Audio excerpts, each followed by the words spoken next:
Hey, in the immortal words of Judy Brown, happiness is a choice. And we're happy to spend some time with us, Chip and Zay, right here on Texas Sports Unfiltered, holding it down on the midday on a wild and woolly Wednesday. Zay, how you doing, man? What's up, brother? Not too shabby. Happy Wednesday, everybody. Feeling good, feeling great. Chip, how are you? Man, ready to rumble. Ready to rumble. Just heard Steve Sarkisian explain why Jarek Gibson and Will Stone are no longer with the program. And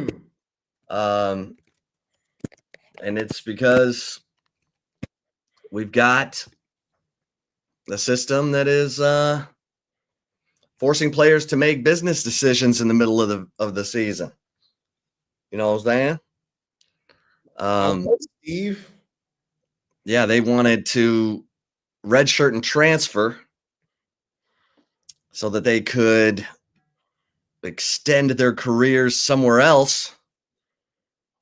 And everyone's waiting on this 5-5 ruling from the NCAA, which would allow student athletes 5 years to play 5 seasons.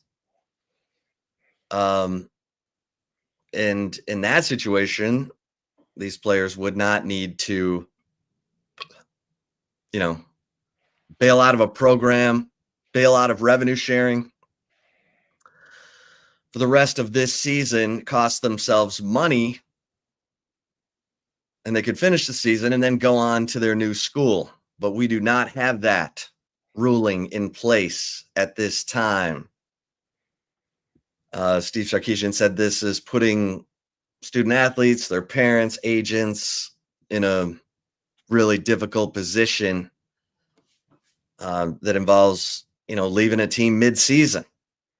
And don't forget, the SEC only has 85 scholarships this year, while the other FBS programs have 105. Now, the SEC schools were allowed to keep their walk-ons for this year. So everyone's expecting Texas will go to 105 next year. But yeah, Jarek Gibson, man, he wants to take his show on the road. And who can blame him if he thinks he's got it and there's money out there waiting for him? Then go ahead and make that business decision.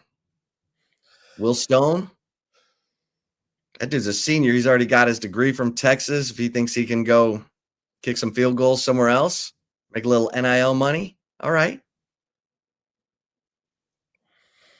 Yeah, both of these guys, they just want another opportunity.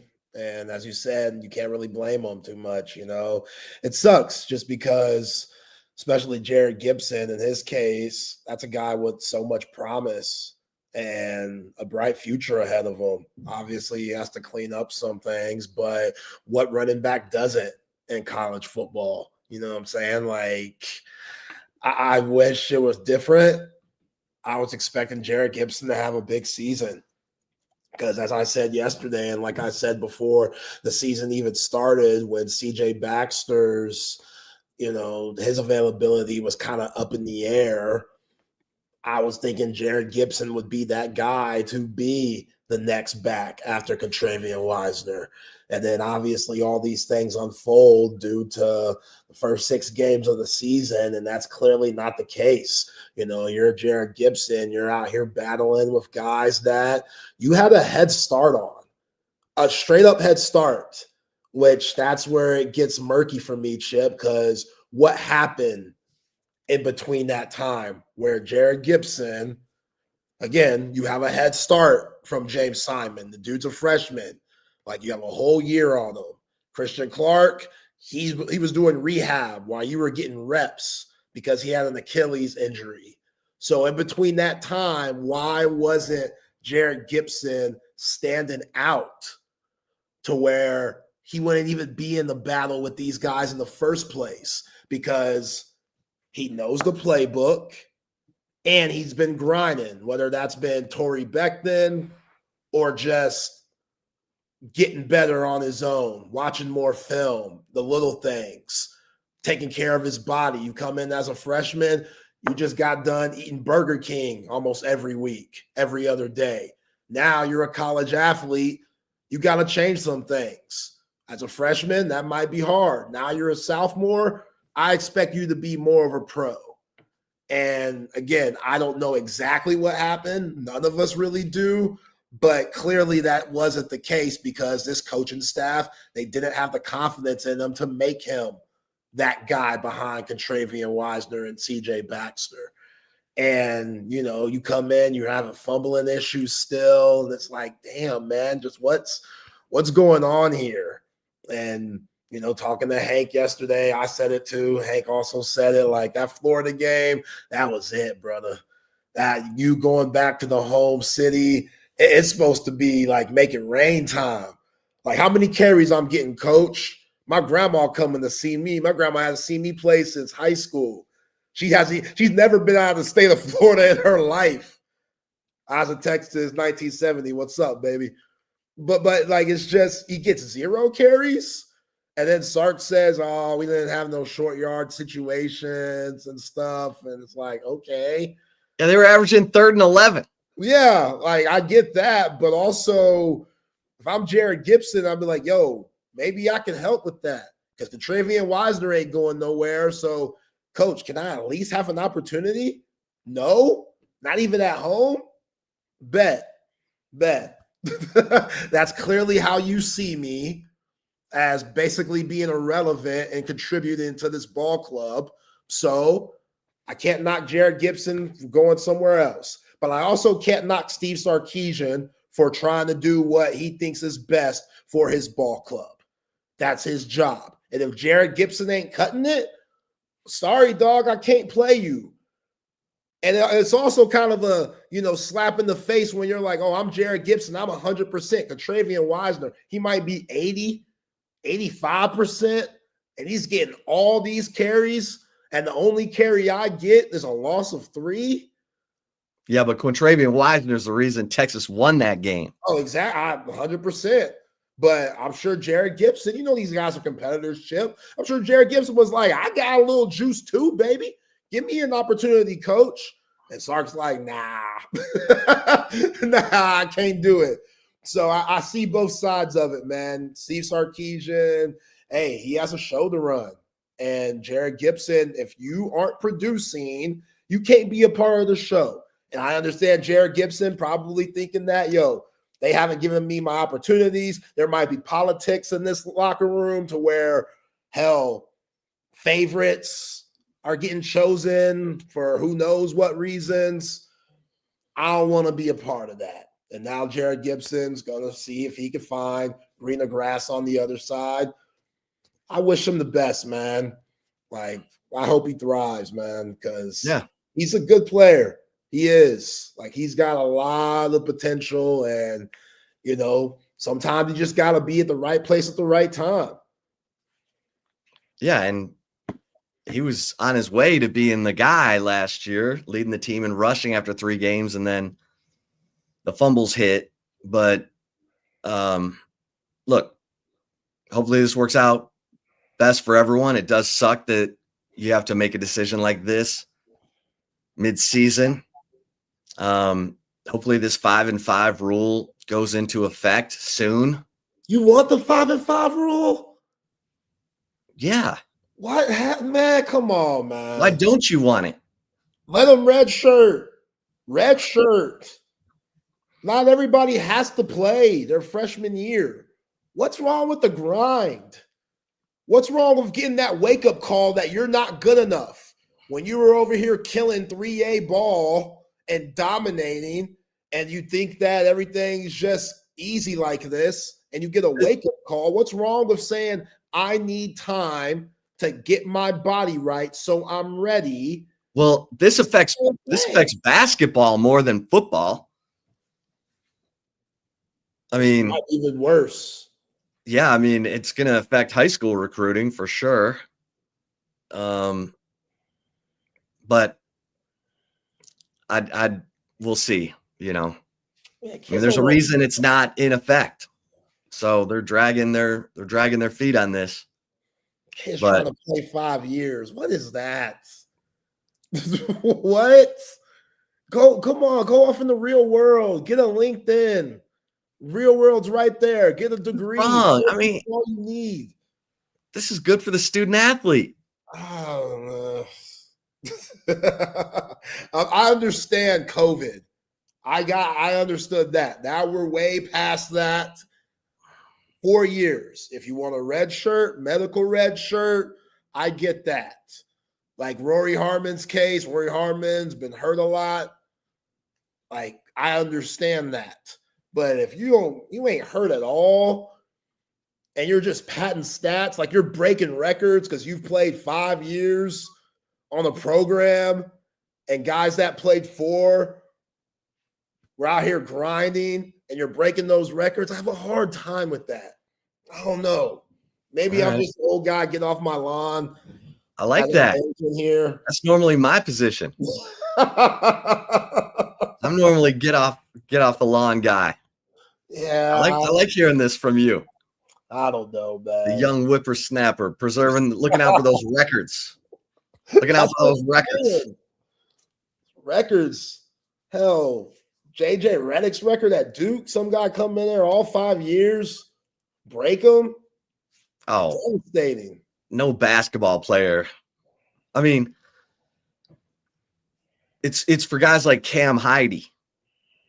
You know, I mean, the top of the line basketball players are still going to be in and out, but for a guy like, you know, some of these program guys who develop a little bit slower or had to wait their turn, I get it. There'll be like Drew Timmies out there that don't have any type of NBA career, but can kill on the college level because it's just perfect for his game. Like Drew Timmy just got cut again in the NBA. Again, the Nets said, nah, and this is the Nets. The Nets are like the worst team in the league. Hey, but he could kill it there at Gonzaga. Oh, he was the man. Oh, Drew Timmy, yeah, he needs to go to Europe and just clean up. I feel him trying to stay in the States and stuff, but some guys just got to realize Europe, it's a unique experience. Yeah, you might be a little homesick, but a player like Drew Timmy could be the king. You don't want Pavia to just keep playing college football, Zay? Hell no. Hell no. He's the reason why I hate it. I'm glad he came out and said, nah, I'm leaving. This is it for me. I'm good. Like, I appreciate him saying that. But knowing him, he's the type to renege. He's the type to, they have a bad season. Yo, no, don't look at me like that. He's the type, if they struggle and they lose 4 or 5 games, oh, he'd come back in a heartbeat. Hell yeah. Yeah, him and his crazy ass family. They showed his mama, they were on the bye. They showed his mama at the Alabama game. Man. Yeah, I understand what Theo Vaughn was trying to do with his crazy self. I get it. You got a picture of her? Oh, you know we can find that. I mean, we always count on you to be stalking these social medias. Stalking's crazy. Let's relax. Let's relax. Stalking is not in your boy's repertoire. But if something pops up, you know what I'm saying? There she go. That's his mom. That's his mom. Yes. Would she have him when she was 10? Yeah, just supporting her son. Ain't nothing wrong with that. You know, falling down the stairs and stuff. She clumsy, but it's cool. You can get past that, fellas. You know, and the kids are all a little unhinged too. So who do they get that from? But you got to have that in football. You got to have a little bit of unhingedness. I agree. You got to have that in football. Do you need that in a woman though? Oh, no. Okay then. No, That's we what I'm don't. A saying. hot crazy chart. We don't need to be. We don't need to be. We don't need a star on the hot crazy chart. Yeah, the apple doesn't fall too far from the tree. You've heard that saying before. I have heard that saying. Yeah, so the brother's getting locked up. Diego's a little unhinged. Be cautious with approaching Mama. I don't know her situation now. Obviously, she's single because Theo Von and Diego Pavi are making bets like that. But yeah, she looks like one of them ones that could go Lisa Left Eye Lopez, Andre Rison. Just burn it all down. Just burn it all down. Just burn it all down. Yo, R.I.P. Left Eye. We miss you. TLC, T-Boss, and Chili never be the same without her. Even though they try to perform and do things, it's not the same without Left Eye. But Left Eye, she was off her rocker for real. Oh, man. She wasn't all there. Damn. We miss Left Eye. Burned Andre Rison's house to the ground. Burn it down. Yeah. Like, he caught a lot of passes to get that crib. You know, he took a lot of shots. We talking 90s. You know, like CTE, nobody thinking about that at all. So to go home after a hard day's work, 90s NFL, to that, nah. How's Andre Rison doing? I don't know. I don't know if he's probably moving slowly. And I'm not saying that because he played football. I'm saying that because, again, you have something like Lisa Left Eye Lopez, a situation like that. You move a little cautiously. That's one of those moments that will wake you up in life and say, maybe I need to do things different. Maybe I need to approach life differently. So I hope life's calm for him, you know. But I haven't heard none of them, which that's a good thing. All right. Luis Cordova says, sup, Chippins? I got some college football playoff hypotheticals for you. Tech wins out. Aggie and Texas all make the playoffs. Can you imagine the seeding? Texas playing at College Station or Lubbock? Hook 'em. Hey, at that point, you just want to be one of the 12 and go handle your business. Because if Texas can, like I said, if the OU game becomes the new floor and everything goes up from here, then Texas will have a chance to do something special over the second half of the season. But right now, Tech and A&M are looking better than Texas in the hunt for the college football playoff because they've handled their business. Tech went on the road, beat Utah. A&M went on the road, beat Notre Dame. Texas went on the road in Florida and got B-slapped. So Texas is the one with ground to make up there. Yeah. You know, think about Tech. They look like they're on the path to be one of the first 4 seeds where they would get a bye in playing one of the big-time bowl games, you know, in the college football playoffs. So I don't know if they'll be able to even play at home. And I don't know how the committee would look at it, you know, because Texas has to win out, in my opinion. So them having the home Friday night, Black Friday game against A&M, if Texas wins that game, who knows what the standings are. If Texas has a chance to still get to Atlanta, I don't know if you even want to go to Atlanta at that point, you know, like, because that would be a third loss, and a third loss, it'd be hard to make it then. So 2 and chilling and watching 2 teams kill each other in Atlanta at this point, that doesn't seem too shabby, but also, you know, if you get to Atlanta, you got to win that thing. That'd be crazy. And then what would the committee think? You know, where would A&M be with all that? Where would Texas be with all that? Well, So A&M is the number 4 team in the country right now in the AP poll and the coaches poll. Greg McElroy says A&M's the best team in the SEC right now. A lot of love for the Aggies. The Aggies are going to Arkansas as a 7.5-point favorite, and I can see them getting into a fourth quarter game here.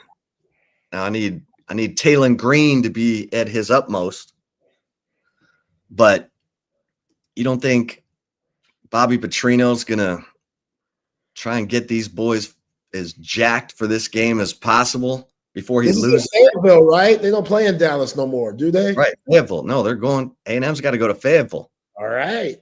This is real. All right. And Arkansas, at least under Sam Pittman, they always got somebody. Last year was Tennessee. I'm just saying. Yeah, that's a trap game for A&M. And A&M is good. I don't know what happened with Le'Veon Moss. I don't know what his status is because he ended up getting hurt in that Florida game, and he's had a good year thus far. Obviously, they have a really good running back room. Ruben Owens coming off your bench.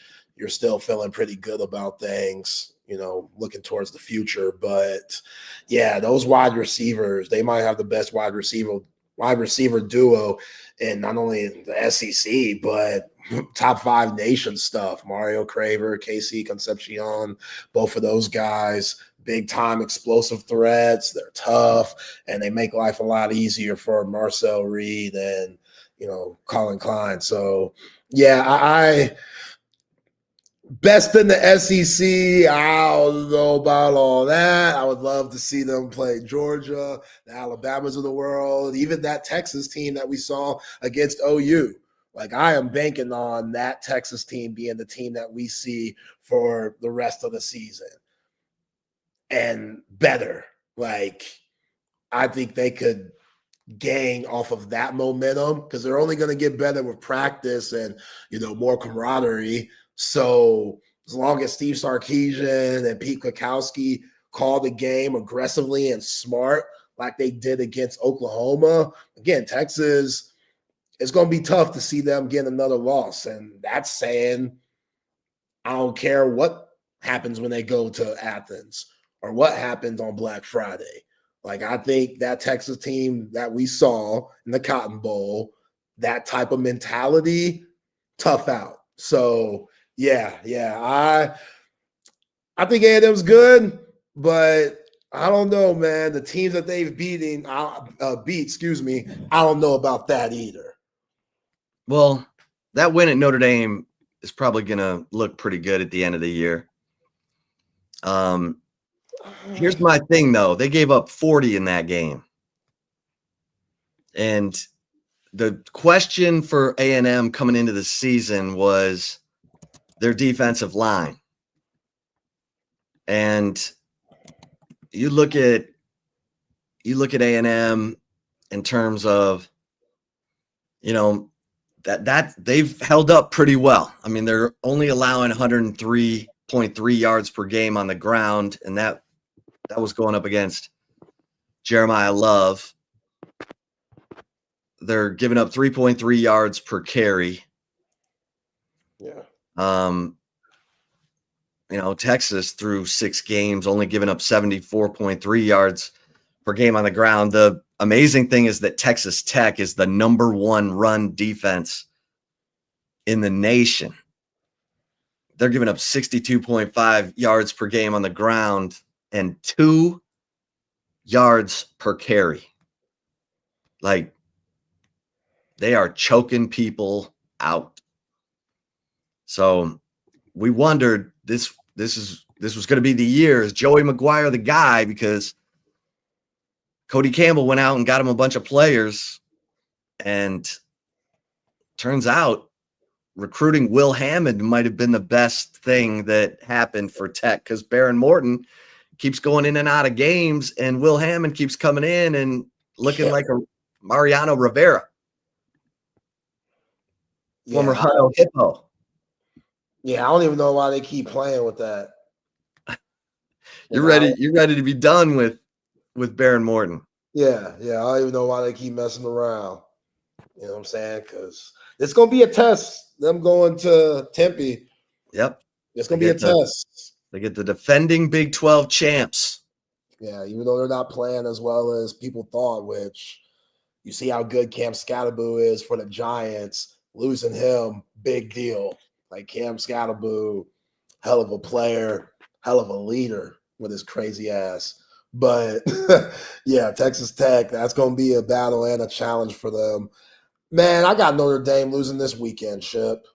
USC, Lincoln Riley squad, they light it up, man. I think they're the best scoring offense in the nation. So you like USC in South Bend. Hell yeah. Yeah. And that's going to show that Notre Dame fraud, because Notre Dame's schedule after that, they're going to go 9-3. They're going to lose all the teams that were decent in college football. And I'm not trying to hear anything about Notre Dame making the college football playoff. I can't stand those gold helmet entitled fools. I can't stand Notre Dame, man. And my brother-in-law's pops, who I love, Mark, shout out to you, baby. Hope you're doing well. He's a Notre Dame alum, loves his alma mater, very prideful, like every fighting Irish is. But, God, man, they're just – I can't stand them. Talking about Ohio State. Yeah, I can't stand them, man. I don't know how they made it to the national championship last year. Marcus Freeman has a fake-ass hairline. That, you know how that drives me nuts, damn it. Like, yeah, I got SC. Line them up this weekend, please. Well, I say that Will Hammond played well. He did not really when he came in for Morton against Kansas. He only completed 43%, 7 of 16, no touchdowns, 1 interception. But they handled Kansas. Yeah. I mean, Jalen Daniels played really well, and he was 27 of 33, 255 yards, 2 touchdowns, no picks. Yeah. But Cameron Dickey. It's a bad white boy right there. He carried it. What is he? What? You're supposed to tell me. Oh, he's light-skinned. He look Caucasian running out there. He's from the ATX, and you're asking me if he's white or black. Yo, I don't know what part of ATX he from.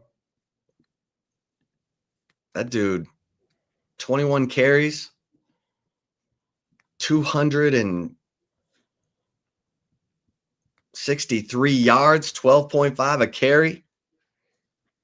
Man, Crockett.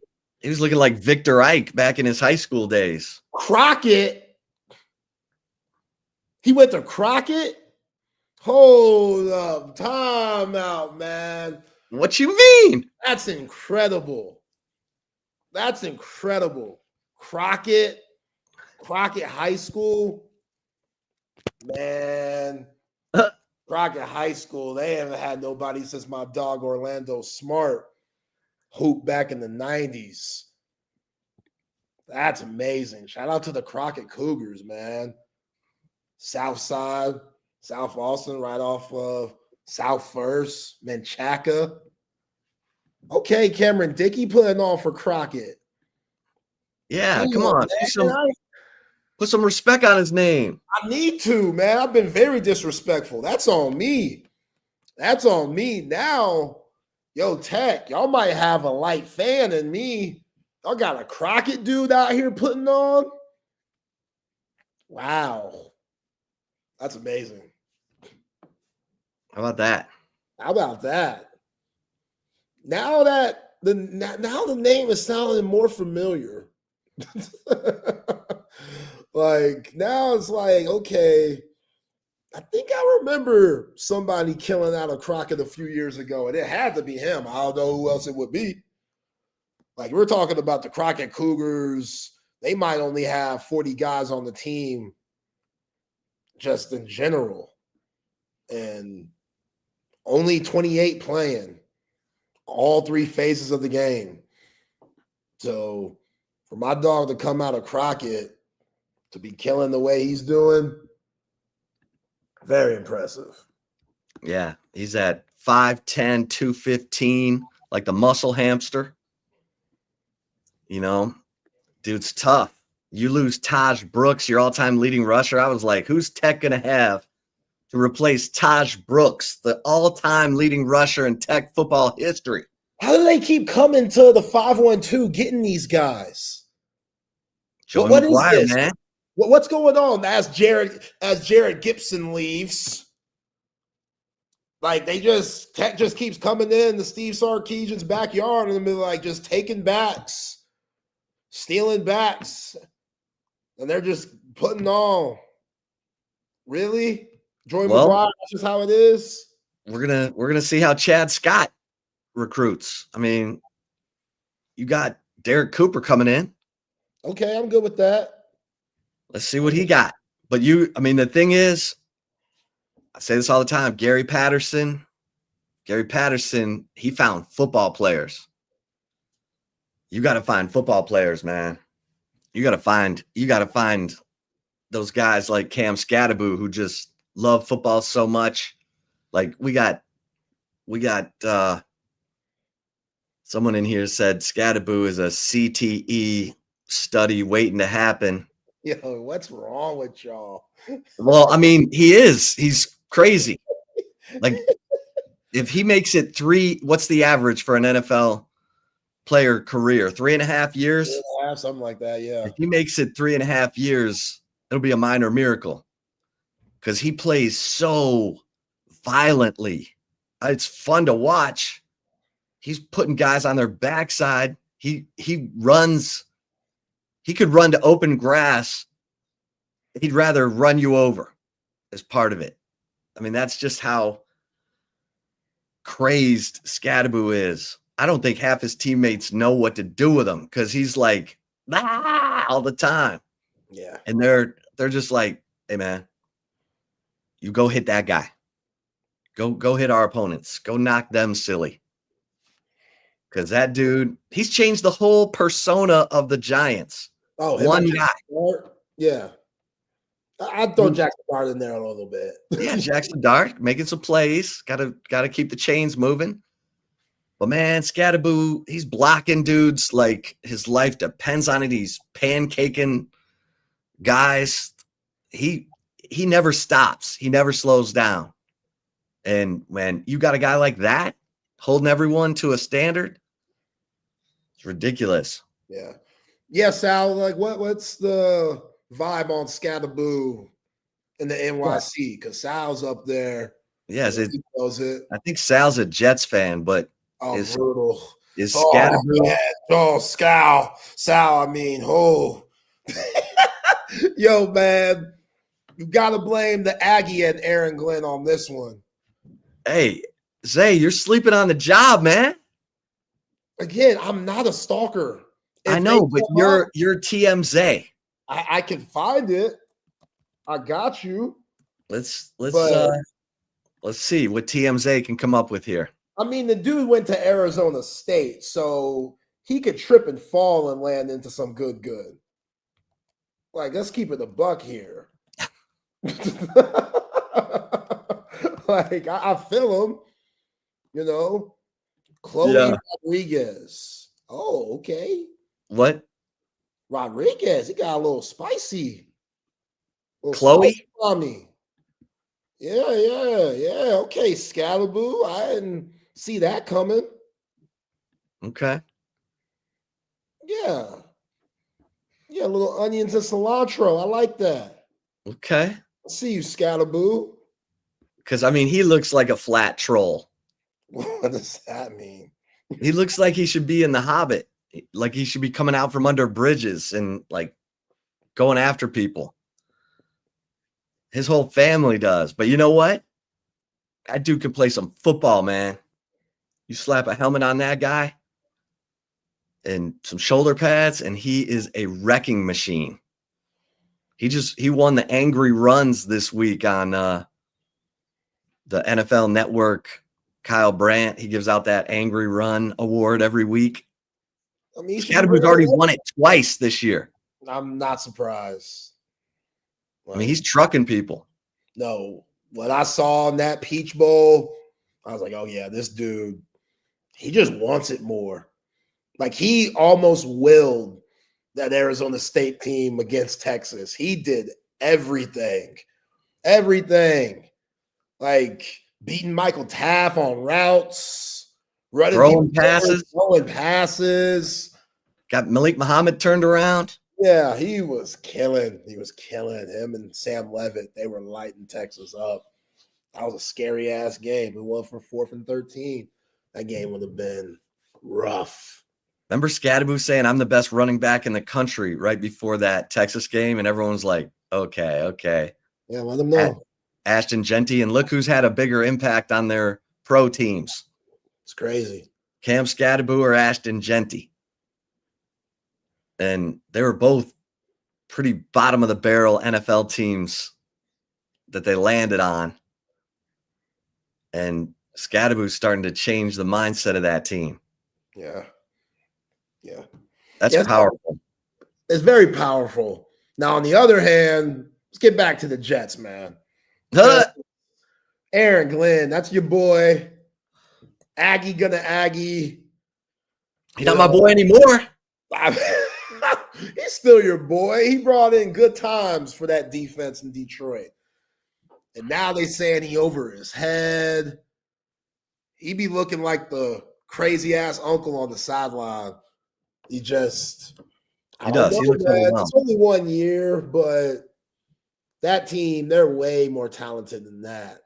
Like you got Sauce Gardner, you got Williams and the interior defensive line. He's one of the best D tackles in the league. My boy Garrett Wilson. Like Shea Holly don't deserve this, man. She don't deserve this. Garrett coming home angry, throwing his stuff on the ground, pouty. Shea want to shop in Brooklyn.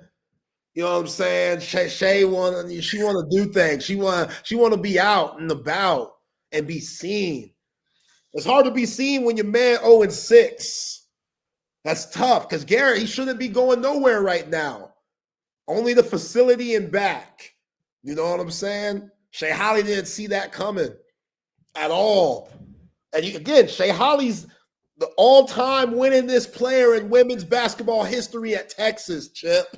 She ain't used to losing, ever.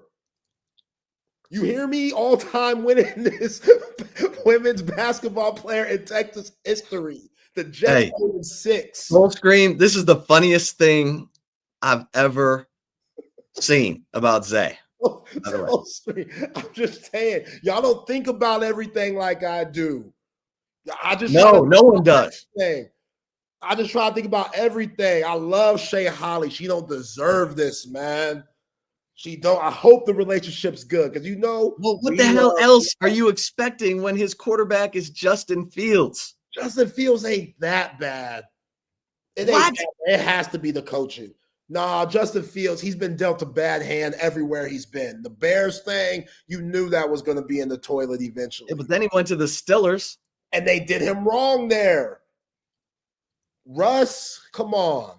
They made the playoffs. Wilson, they did make the playoffs, but they didn't know what was going. It was weird. They were going back and forth. Then they stuck with Russ, and it was just a bad situation there. Now you're dealing with all these guys that just all this talent, and they're just struggling their ass off. It's the coaching. The name of Zay's fiction book will be "What You Mean." That's not bad. But I hope the relationship's going well with Shea Holly and Garrett Wilson. Yeah, can you look into that for us, please? I just let us know. I don't see many posts. I don't see much posting. Okay. Every time she posts, it's the dogs. They got how's Jonte and Layla Felia doing these days? Probably not the best with Jonte's crazy Uncle David wilding out and calling the post-game show and stuff like that. Probably not great. We love here. That's all. That's the reason why I feel this way. I'm like, damn, Zay real passionate about this. Because I love, y'all. Y'all know that. And if you're new here, now you know. If you don't know, now you know. If you don't know, now you know. Yeah.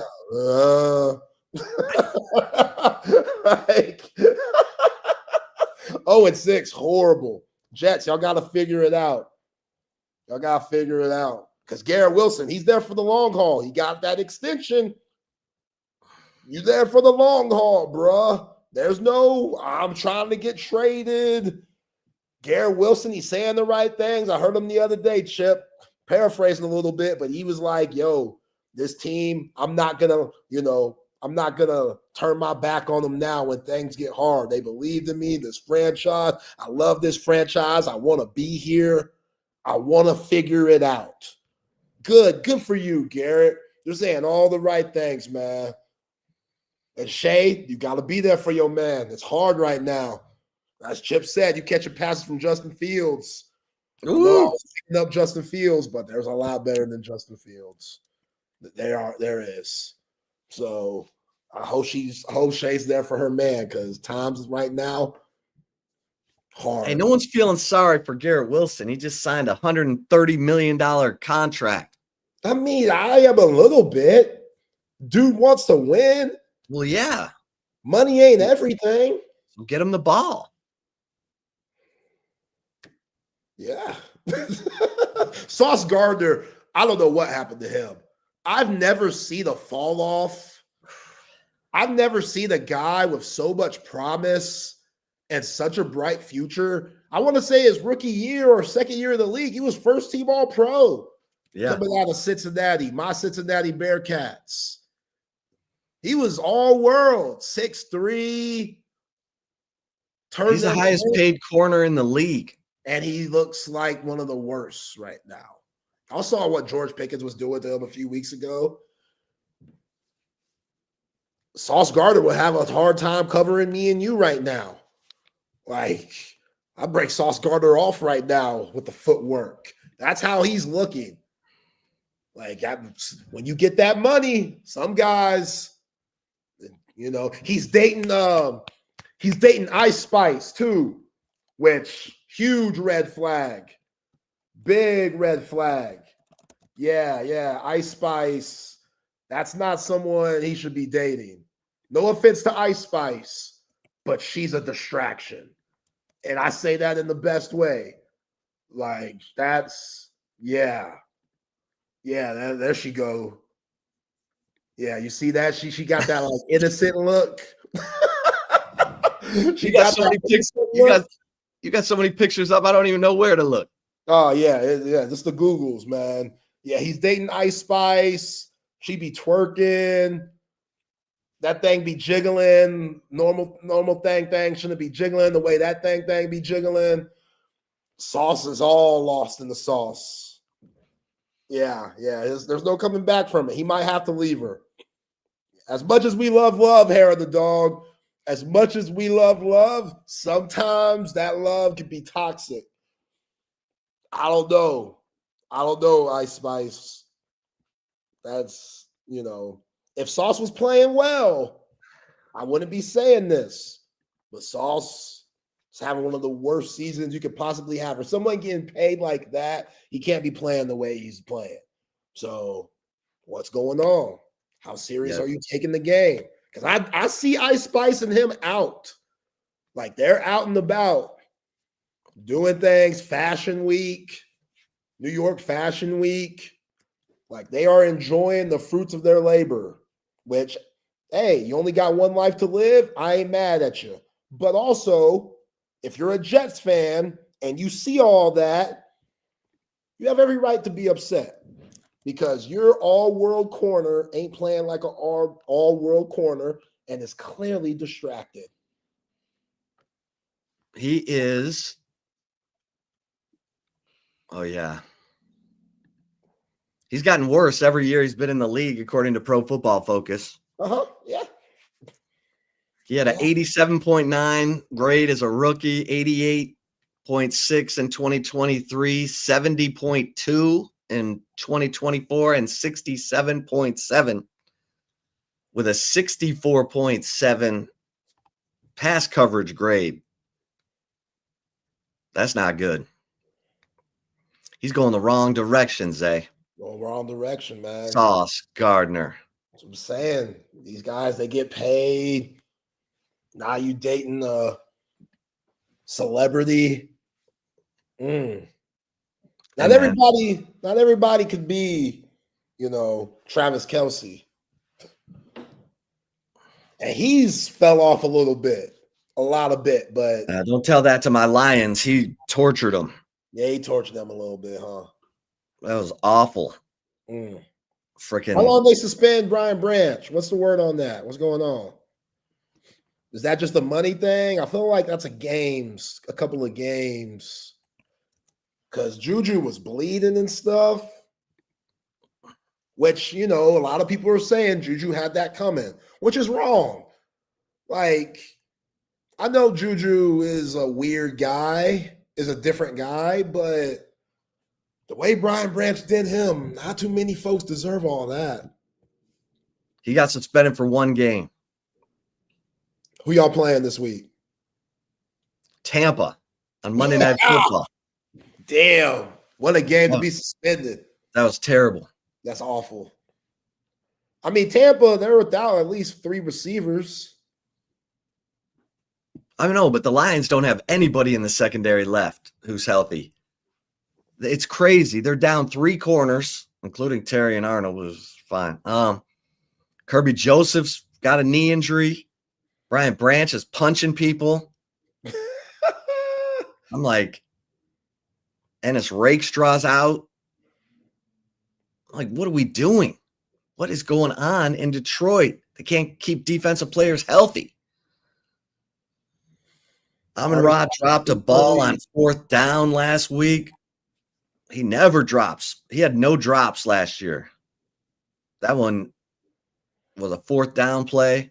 I mean, he had a great 4th down catch the week before. But I mean, he was due. He's still human. Yeah, that was on the road. That was on the road at Arrowhead. Yeah. But I'm sweating. I'm sweating this game against the Bucks.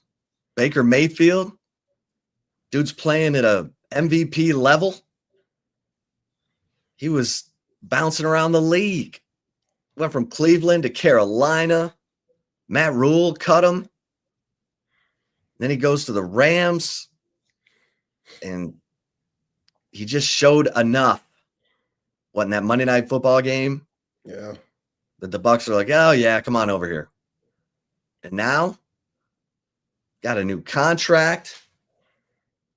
He's got no receivers. It doesn't matter. Yeah.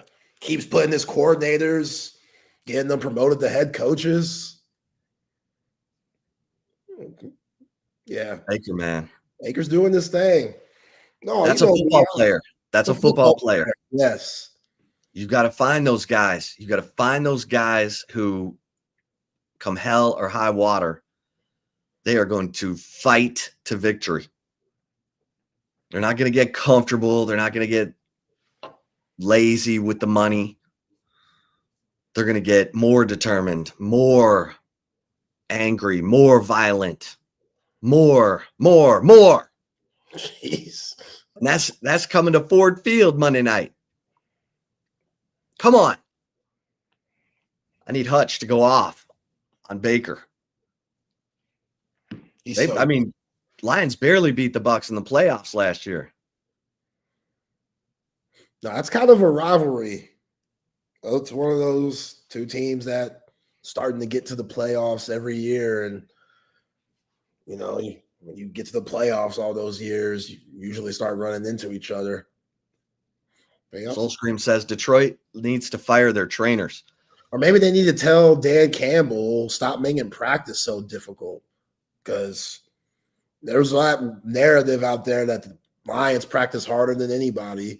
I heard Amon-Ra talk about it on his podcast, and guys that get traded to the Lions and they're asking around, what the hell is this? Why are we doing some of these old? Why are we practicing so hard? Why are we going so hard? We didn't do this where I came from. Now, on the defense of Dan Campbell, he's completely changed that franchise. So, you got to give or take. I don't know, man. I don't know what they continue to do, but at some point, you just got to let your guys get rest. And you got to trust everything that happened in training camp. Everybody understands and gets it, but What's man. Ronald's asking, doesn't Chip have an ailing knee? Yes. Yeah. Yes. I'm going to get it replaced in February. Thanks for asking. Is there any more to that story? Yeah, where'd that come from? Because we weren't talking about your knee today.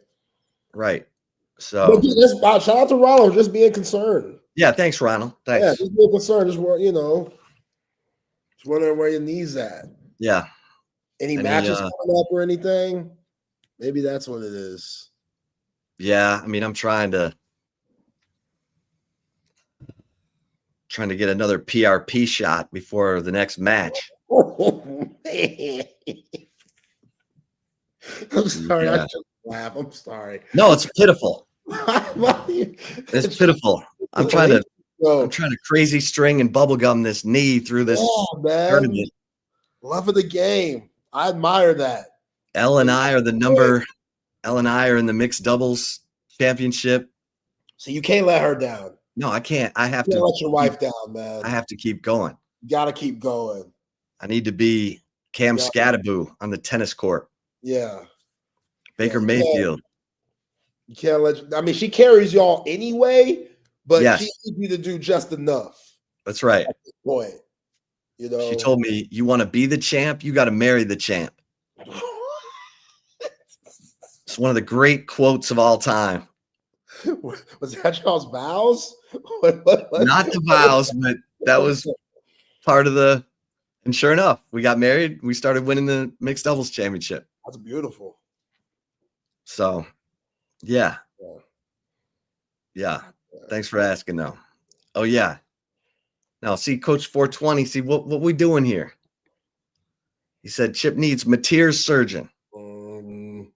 Okay, so if I'm Dr. Chen, I'm laying low for a little bit because the blood came out from where the stitches were removed. So, did we rush that part of it? Like, I hear everyone like, oh, they ruined material. No, well, as long as nothing structural that the surgery did, like I heard there were a couple screws put in, whatever. Okay, as long as all that stuff is still intact, then a little bleeding where the stitches were is not going to hurt him. Like, did his thumb get bent backward and the screws pop out? I don't think so. Like, I think Mateer's going to be okay. But yeah, if I was Dr. Chen, I would have remained anonymous until after the game because now it doesn't look good on his side. And again, it's not in his hands. Like, it shouldn't be put on him in any way. It was Brent Venables' decision to play him. Dr. Chen did everything he could. He let you know the timetable. It was up to Oklahoma to make the final decision if John Mateer was to trot that Cotton Bowl field or not. He did, and it went completely south. So now everybody looking at Dr. Chen like, bruh, did you do your job right? Because he out here bleeding and stuff mid-game, and Dr. Chen's over here like, yo, I didn't say play him. My job was to stitch him up, get him back right so he might have the opportunity to play. We gave y'all the timeline. So, hey, Brent Venables wanted to be greedy and stuff and not put Michael Hawkins out there. He got the pressure from them boosters. You know them boosters were talking crazy. Like, you got to play him. Is he available? Can he throw? You got to play him. This Texas. You see what they've been doing to you these last few years? You didn't score one touchdown the year before. You have to play him. This might be our only shot. Look at Texas. They're a wounded animal right now. We got to be the ones to knock them out the college playoff. Wow. You see how that went. So now, poor Dr. Chen, he don't deserve this. He probably getting all type of hate mail for them Sooners who are messing up their grammar in that hate mail and mispronouncing words and stuff. But it's still hate mail. Yeah, it's crazy that Casey Thompson had the same surgery by Dr. Shin. Yeah. That And Charles had to pay for himself. that Charles had to pay for himself because Texas wouldn't pay for it. I couldn't believe that. I couldn't either. We couldn't talk about it because we were doing a show at Harwood Tavern, excuse me. And we were, we couldn't get into that. Now we can. I don't even know what that means. I don't understand. Like, I don't want to think that this program would do something like that. I don't even, when Charles said that, my mind was blown because, come on, that's awful. Yeah. Brutal. Yeah, Casey's thumb hit an opposing helmet, and then everyone was like, why isn't he playing good? Well, that's why. Because he had ligament damage in addition to bone damage in that thumb. Wow. Mateer just had bone damage. So, nonetheless, Mateer says he's full go for South Carolina this week. That's what I'm talking about, Johnny. Yeah, man. So I'm talking, get back out there, man. Get back out there. Columbia. Columbia, South Carolina. Yeah, all right. That's dangerous. That's a big time road environment. Big time road environment. I know South Carolina ain't what we thought they were going to be, but still. Yeah, Texas fans, when you go to South Carolina, you got to go check out the Cockabooses. So there's a train track right next to the football stadium, and they've taken all these train cars and turned them into party suites, and they're called Cockabooses. And these things are decked out. So you climb up into one of these train cars, and it's like a living room, big screen TV, all that mustard-based barbecue. Yeah, man. The Cockabooses. That's where you want to be when you go out to that South Carolina game. It's pretty cool. I mean, I've never been to that campus, but when I go out and see my brother and sister-in-law in Charleston, I always have a good time.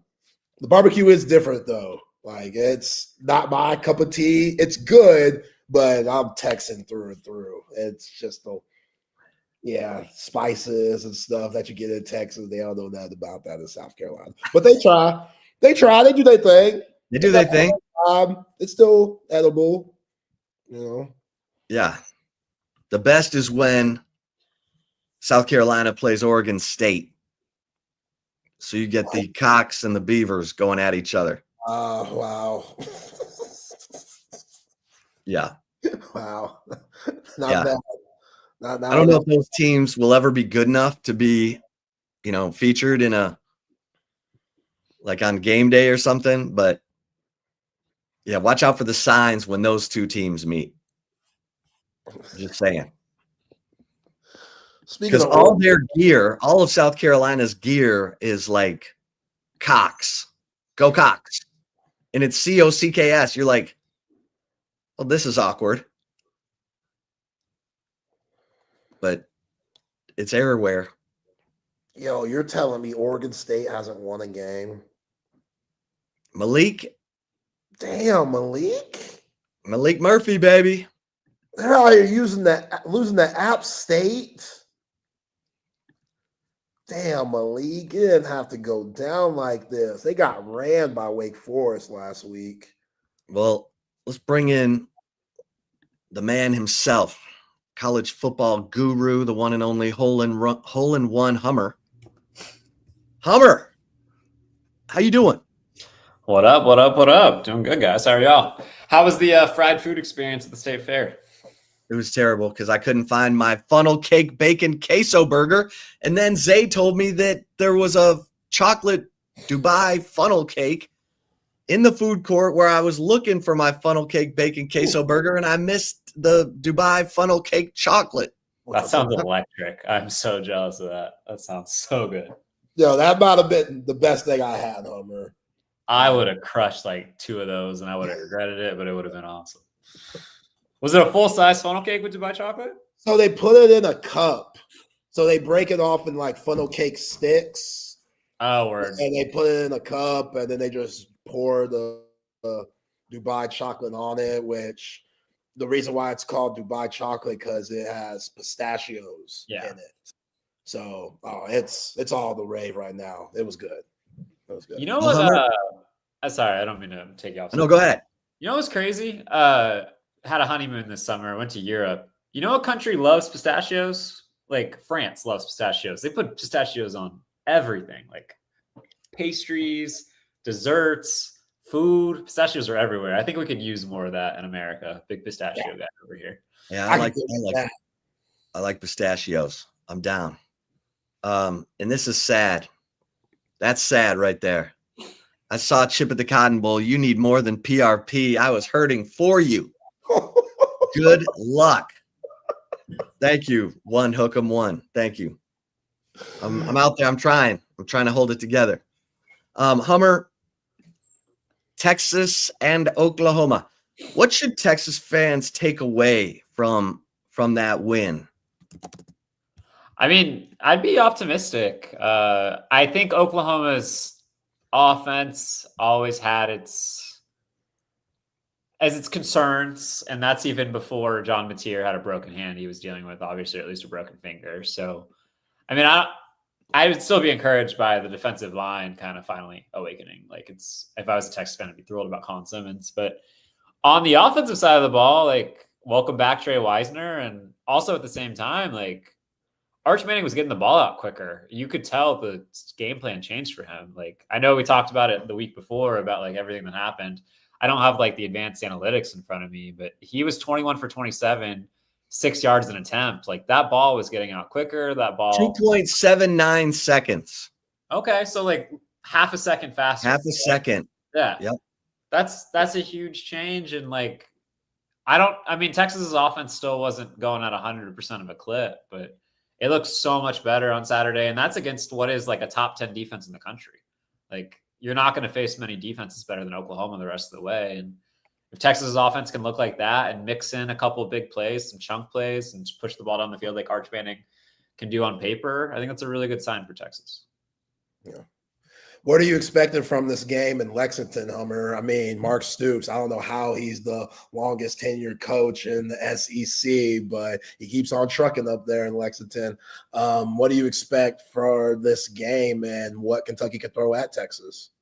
Well, I mean, I think Mark Stoops had only one losing season between like 2016 and 2023, which is really hard to do at Kentucky. But yeah, I don't know. Mark Stoops' teams are always really well coached, present a challenge defensively, but this is just from a talent perspective, not the Kentucky team.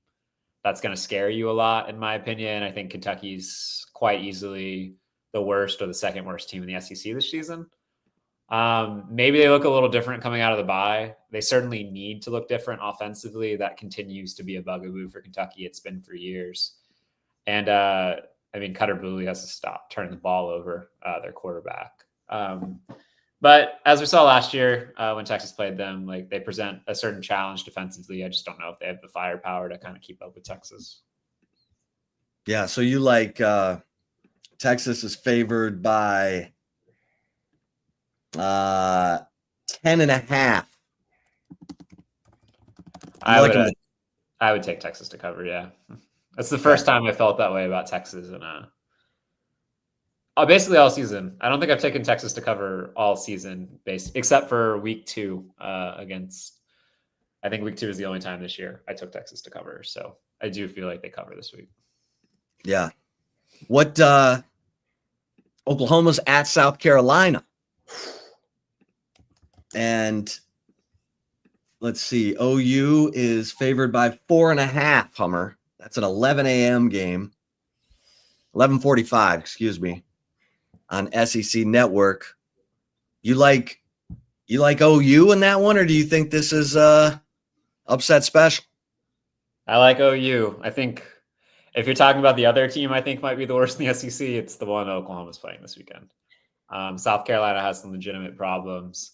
They have arguably the best quarterback in the league, but just not a lot else. They recently fired their offensive line coach. That unit has been a disaster.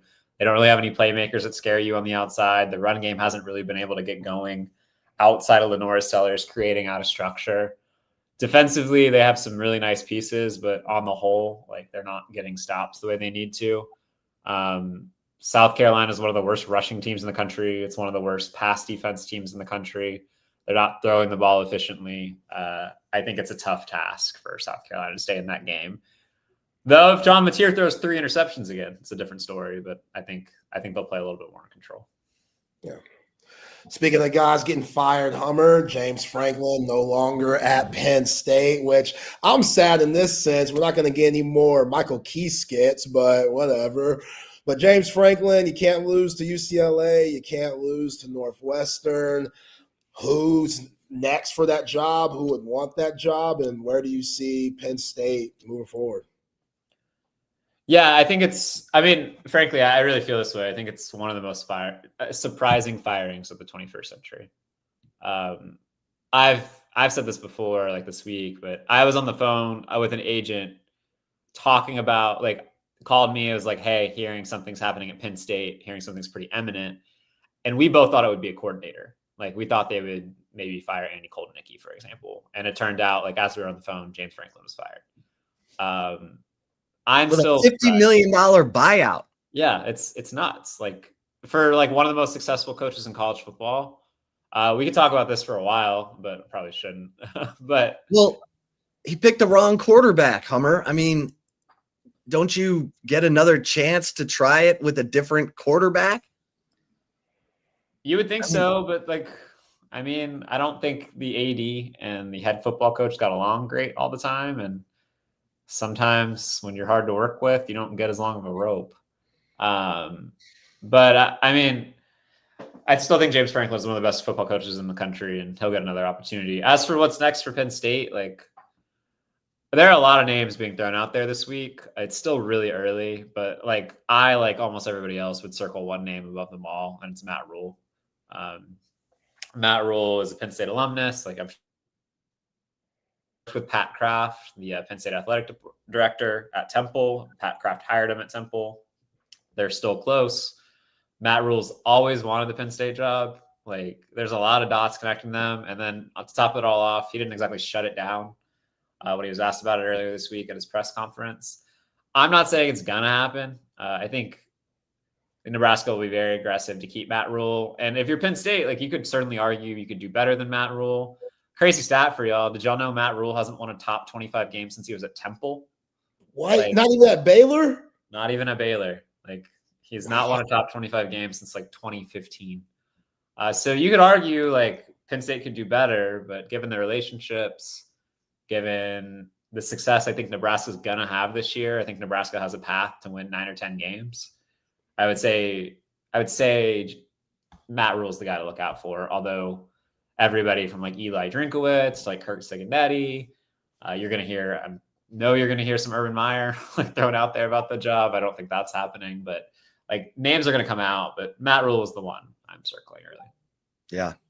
Yeah. You don't make a move like that unless you've got someone else in mind. I mean, look, A&M dumping $77 million to get rid of Jimbo Fisher is one thing. A&M's got a lot of big money guys. Penn State really doesn't. I mean, if someone wrote a check for $50 million to get rid of James Franklin, what on earth was that person thinking?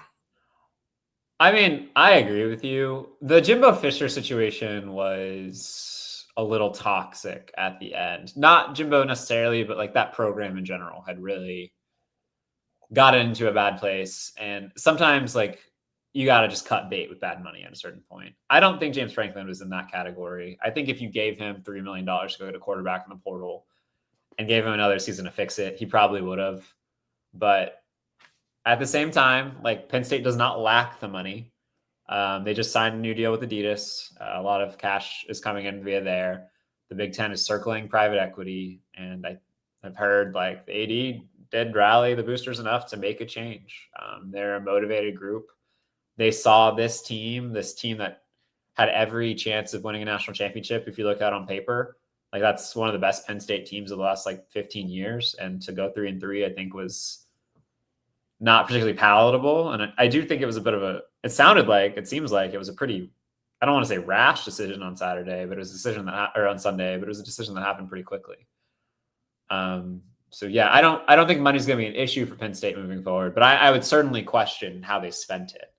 I don't want to hear anybody saying anything about players not deserving to be paid or not getting a bigger slice of the pie when you're willing to spend $50 million to get rid of a head coach.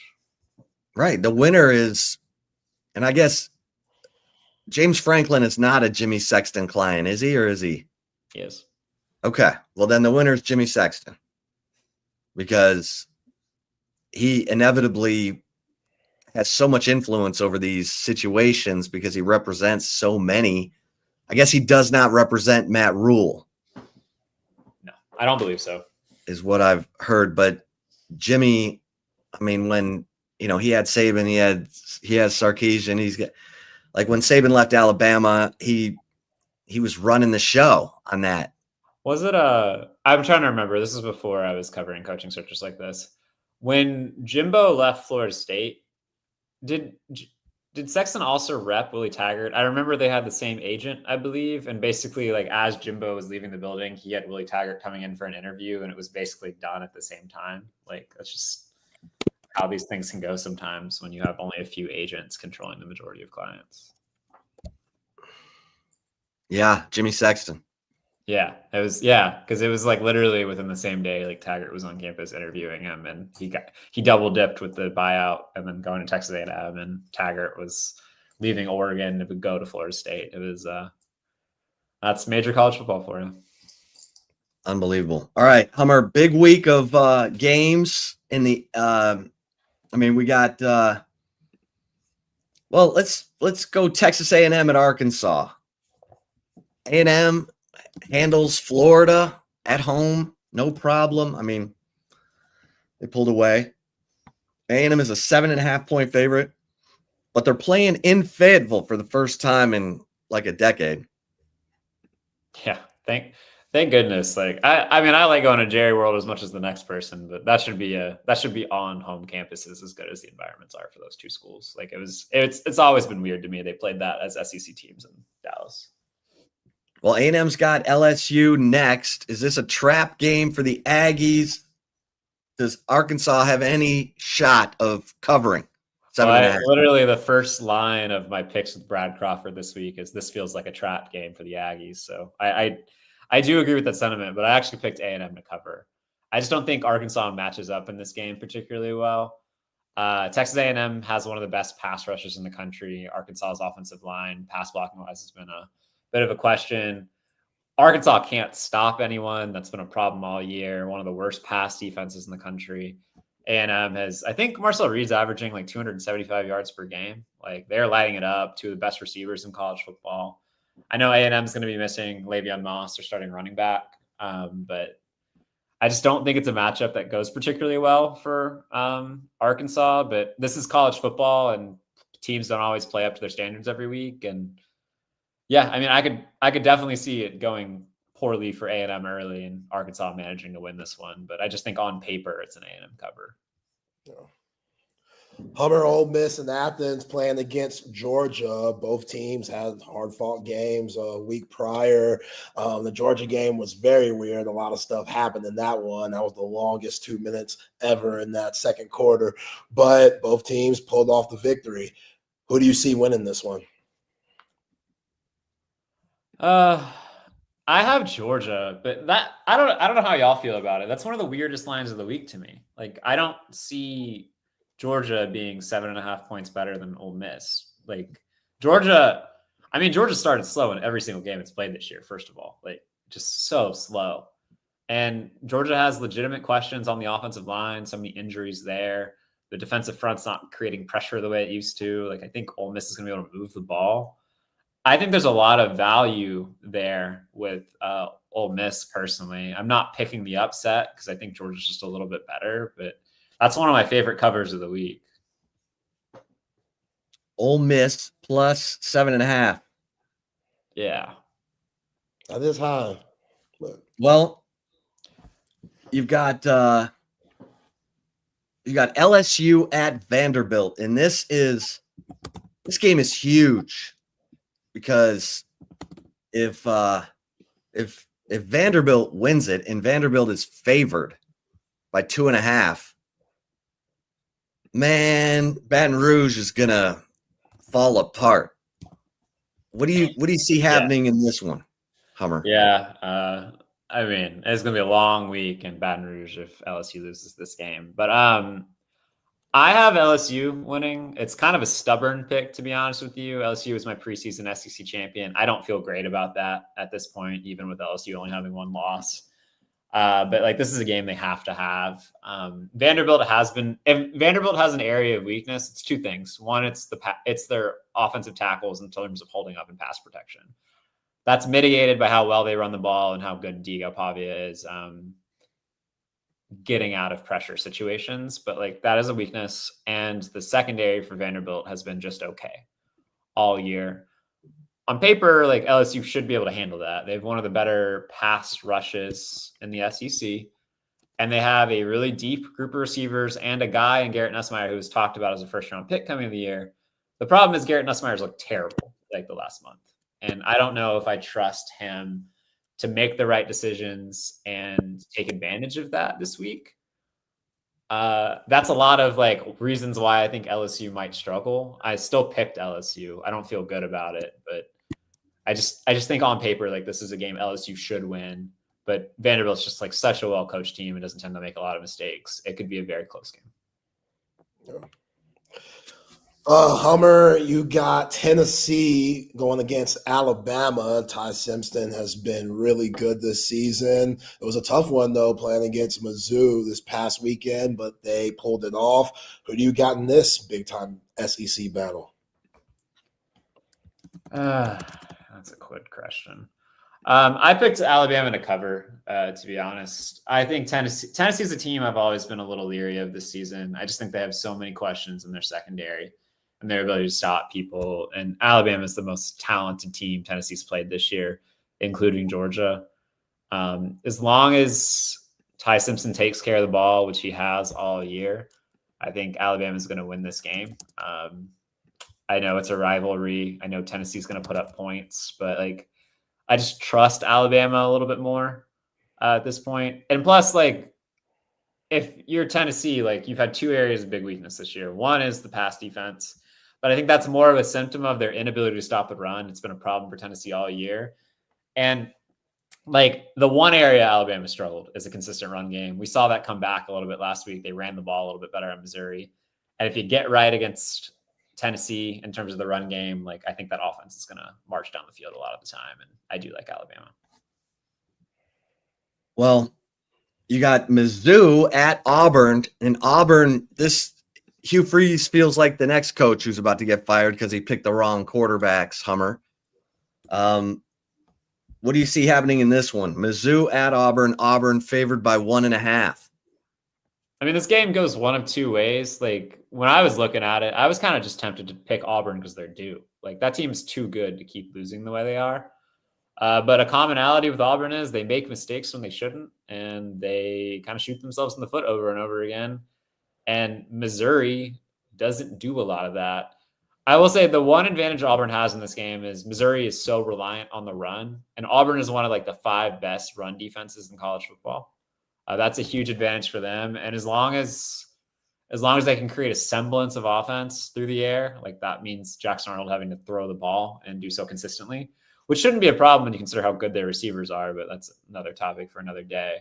Like, Auburn should be in position to win this game, but I just trust Missouri more. I picked Missouri just on gut feeling. I trust them more on Saturday, and I trust them to finish the game. USC, Notre Dame, Hummer. Obviously, Notre Dame needs this game to stay alive for their college football playoff hopes. But USC, Lincoln Riley, this is one of the best offenses in the nation. Those guys, they put up a lot of points. How do you see this game going down? I like Notre Dame, and I just want to prepare people because we're going to get to the end of the regular season, and Notre Dame is going to go 10-2. They're not going to beat a single top 25 team, and they're probably going to make the playoffs. So just be prepared for that. Like, that's the reality. Notre Dame is starting to look like Notre Dame again. And I think USC struggles to match up with Notre Dame in a lot of key areas. USC is super reliant on the pass, and Notre Dame recently, the secondaries looked a lot better. USC is missing their top 3 running backs, I believe. They're going to be starting a walk-on Saturday. That's a problem against a really good Notre Dame front. I think USC is schemed up well enough to cover in this game, and I think there's going to be enough points in this game where USC does cover, but I do like Notre Dame to win it. Okay, so USC plus 8.5. Yes. But Notre Dame to win. Yeah, I wish I can get that number at 9. Like, if it was 9, I'd feel really good. But yeah, I like USC to cover, Notre Dame to win. Hummer, Texas Tech at Arizona State. Texas Tech has got the #1 run defense in all of college football. And they're a 10.5-point favorite on the road at the defending national champion Sun Devils of Arizona State. What happens in this one? I mean, I think either way, Utah wins this game. I just don't know if Sam Levitt's going to play or not. It seems like he's trending in the direction of playing based on everything I've heard and also seen. I think Kenny Dillingham has provided some positive updates on him publicly as well. But I just think... What about Baron Morton? Is he going to play? I believe so, yeah. It seems to be trending that way. I feel like we'll probably see 3 more games this year where Baron Morton doesn't finish and he starts the next week because tough dude, but just gets banged up a lot the way he plays. But I just think Texas Tech's really good, man. Like, I'm treating Texas Tech the same way I do. I mean, I wouldn't say I'm treating Texas Tech like I treated Alabama 7 years ago, but like when I think about Texas Tech, I put them in the same bucket as a Miami or an Ohio State this year. I think they're going to win most games by double digits because they're that much better than everyone they play. And that includes Arizona State. Like, I think Arizona State is really good, but Arizona State struggles to stop the run. And I think Cameron Dickey had 200+ yards last week on the ground when he had to. Arizona State struggles to run the ball consistently, and Texas Tech has the best defensive line in the Big 12 and one of the best defensive lines in the country. I think it's a really good matchup for Texas Tech. Cameron Dickey from Crockett High School in Austin. Absolutely. Texas could use, tell you what, like watching Texas earlier this year, they could use a Cameron Dickey in the back. That's what I said. How are they letting these guys get out of the ATX, Hummer? Like Crockett? Really? Yeah, it's interesting. I am not like criticizing Texas's recruiting strategy at all. Like, I don't follow it closely enough anymore at this point to like know. But it always seems weird to me in a state like this that you have to go get a Jarrett Gibson when there are running backs in your backyard who put up numbers consistently. But at the end of the day, when you can go get a national recruit and you can get somebody like Jarrett Gibson who has all the talent in the world, you make the attempt. But it is interesting. Like, recruiting is obviously shifted very nationally. Like, you see Texas take fewer and fewer guys from Texas every year. And there's always going to be guys for a school like Arizona State to go in and grab because like Texas and Texas A&M take fewer and fewer of the top guys these days. Good point.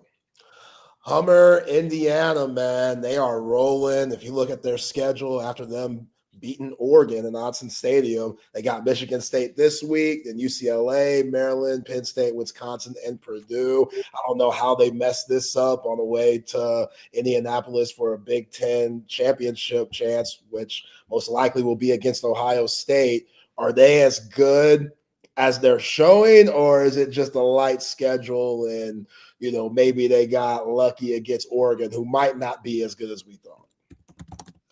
I think Indiana's a buzzsaw, man. Like, I don't know how you could, at this point, like after beating Oregon the way they did and after beating Illinois the way they did, I just don't think there's another conclusion you can draw. Do I think Oregon's like a tad overrated? Maybe. Like, I think there are some legitimate questions about them up front. But like Oregon, like even a tad overrated Oregon is one of the 10 best teams in the country. And Indiana just went on the road and beat them.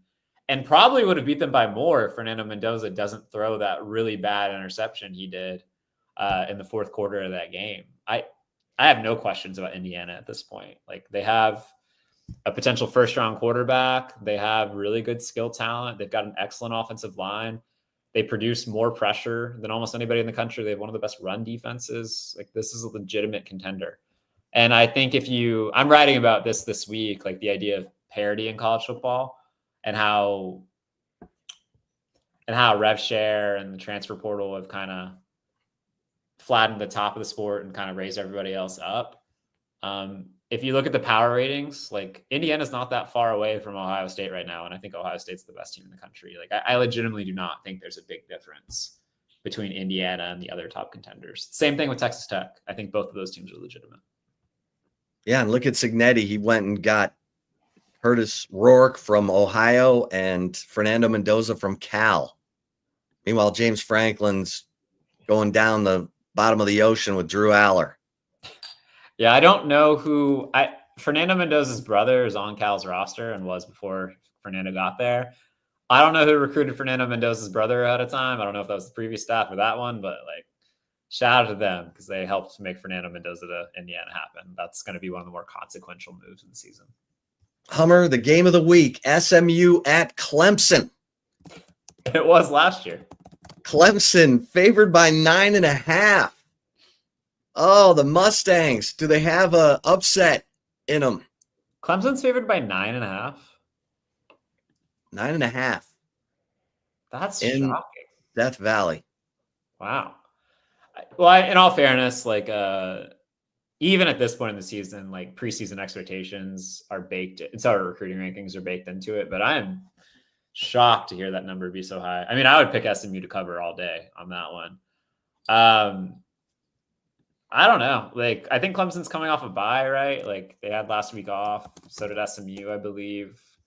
No, Boston College. Clemson played Boston College. Never mind. But yeah, I don't know. Clemson's defensive line is going to have to play a lot better. Their linebackers are going to have to stay in their run fits a lot better. Same thing in the secondary, because Kevin Jennings obviously creates space on his own. I would lean Clemson, but I don't feel good about it.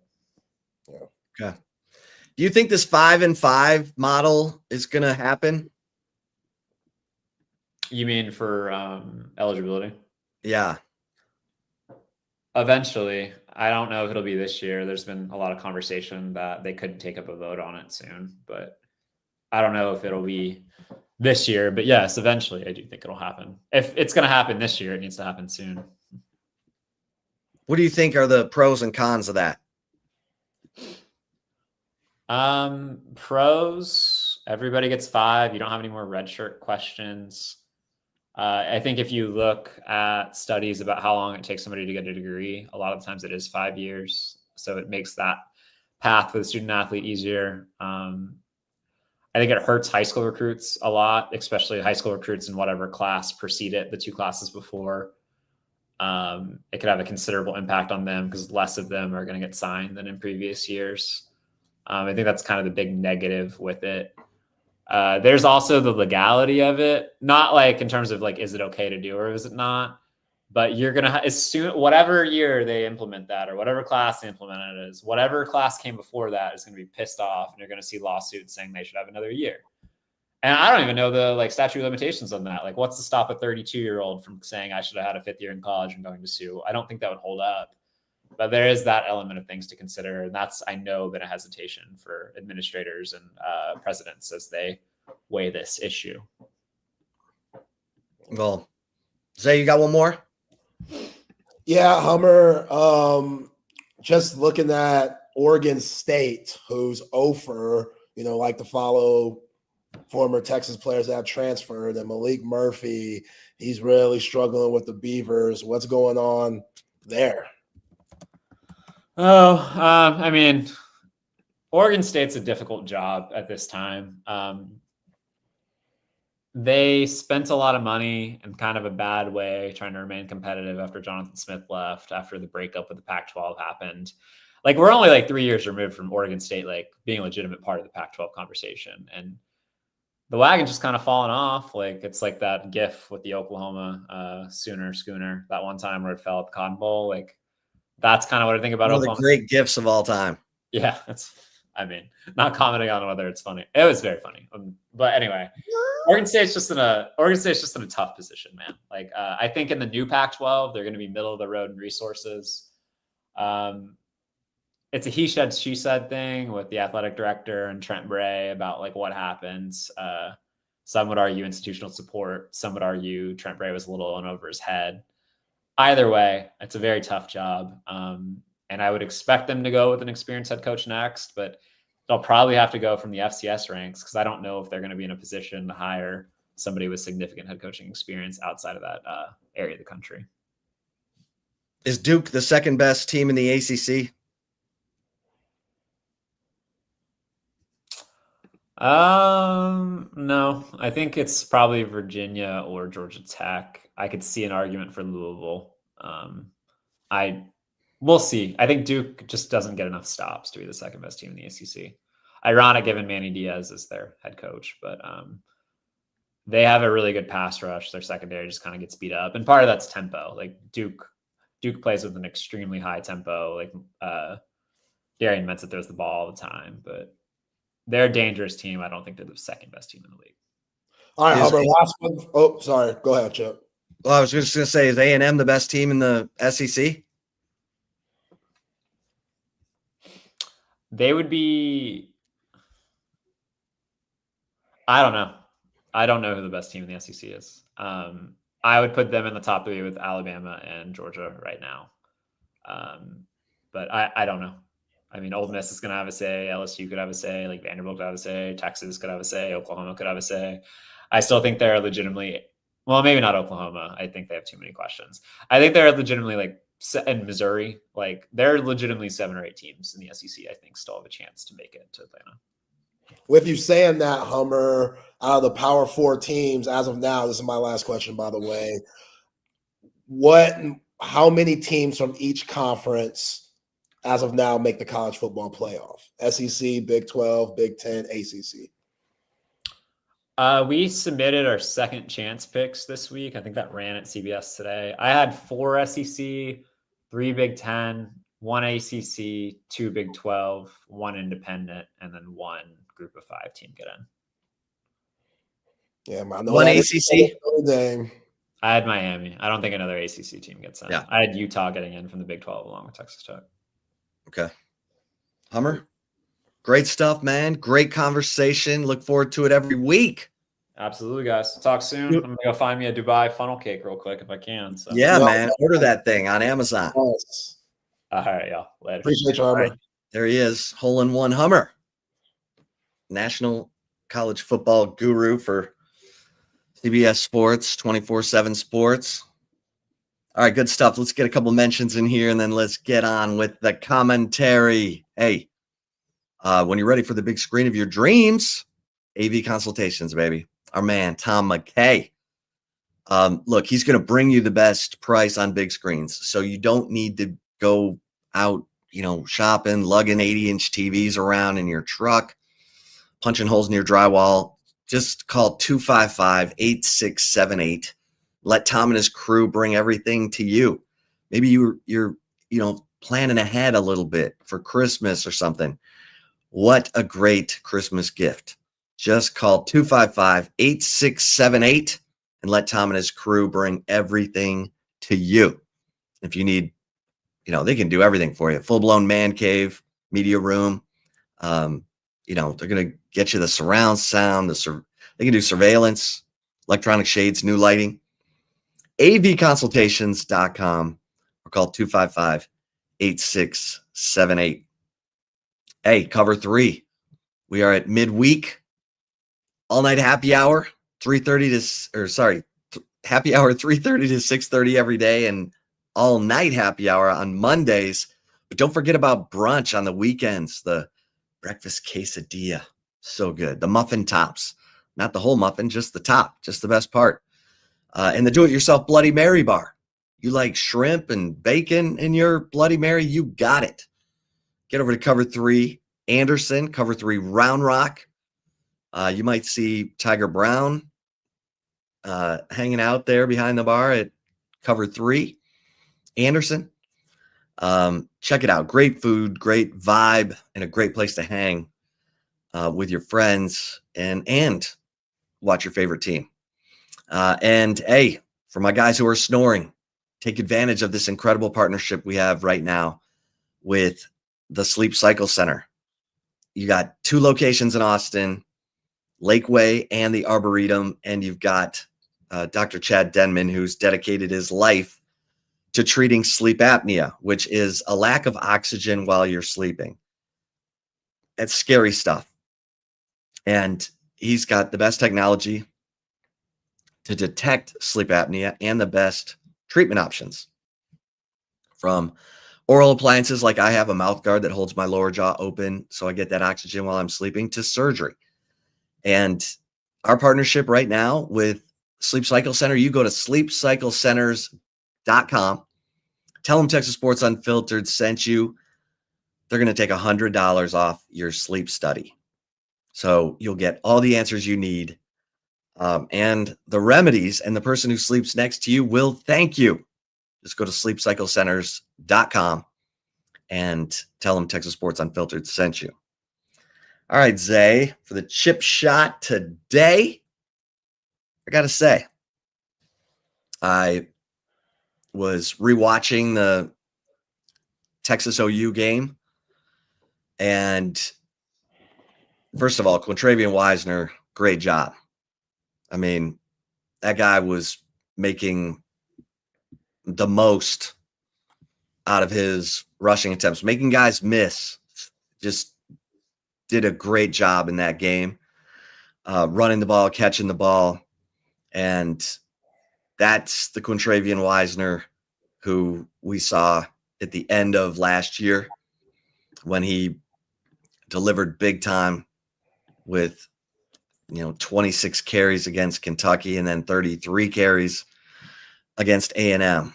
And that kid is just a warrior. He's a football player.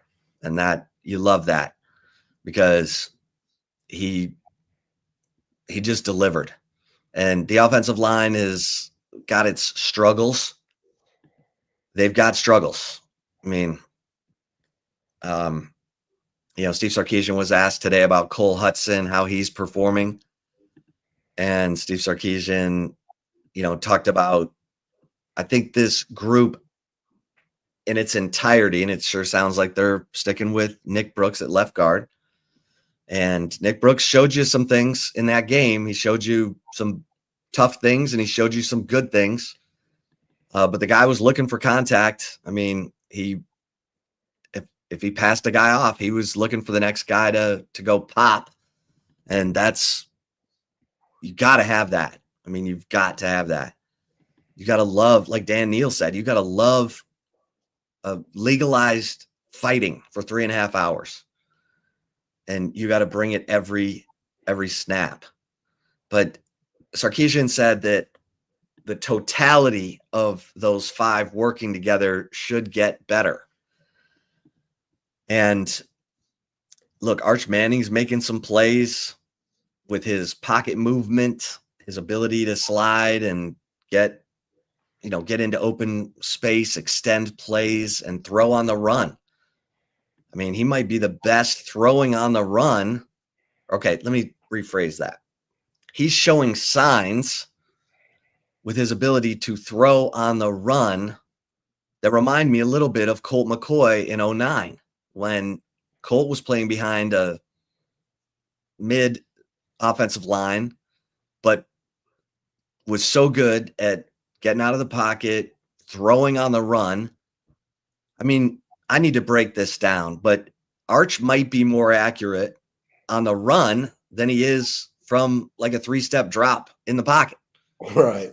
Because he tends to overstride a little bit on those dropbacks. And then when he hits that 3rd, 5th, or 7th step, sometimes his lead foot just goes too far. So then he ends up kind of, as he's rotating and letting go of the football, it's a short arm.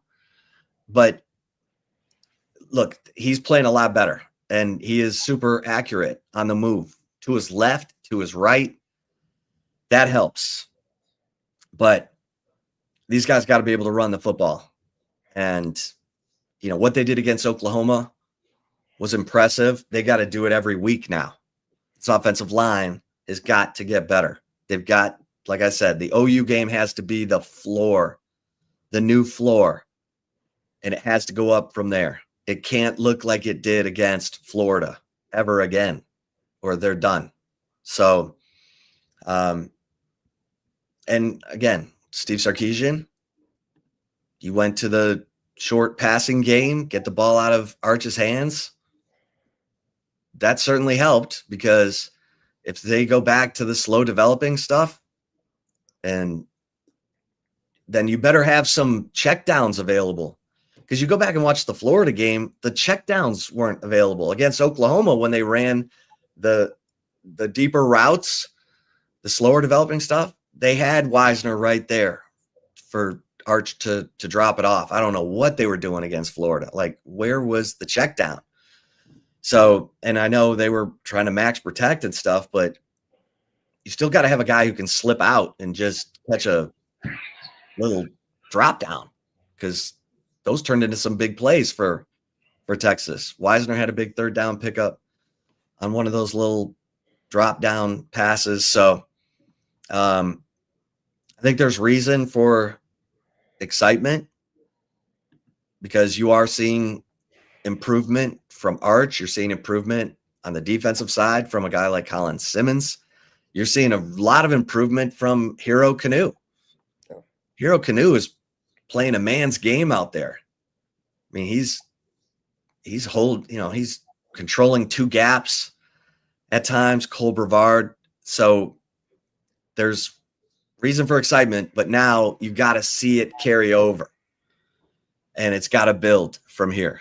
And let's see, Sark was talking about his culture today. Culture wins. And I agree with that. In this day and age of NIL and the transfer portal, you better have great culture.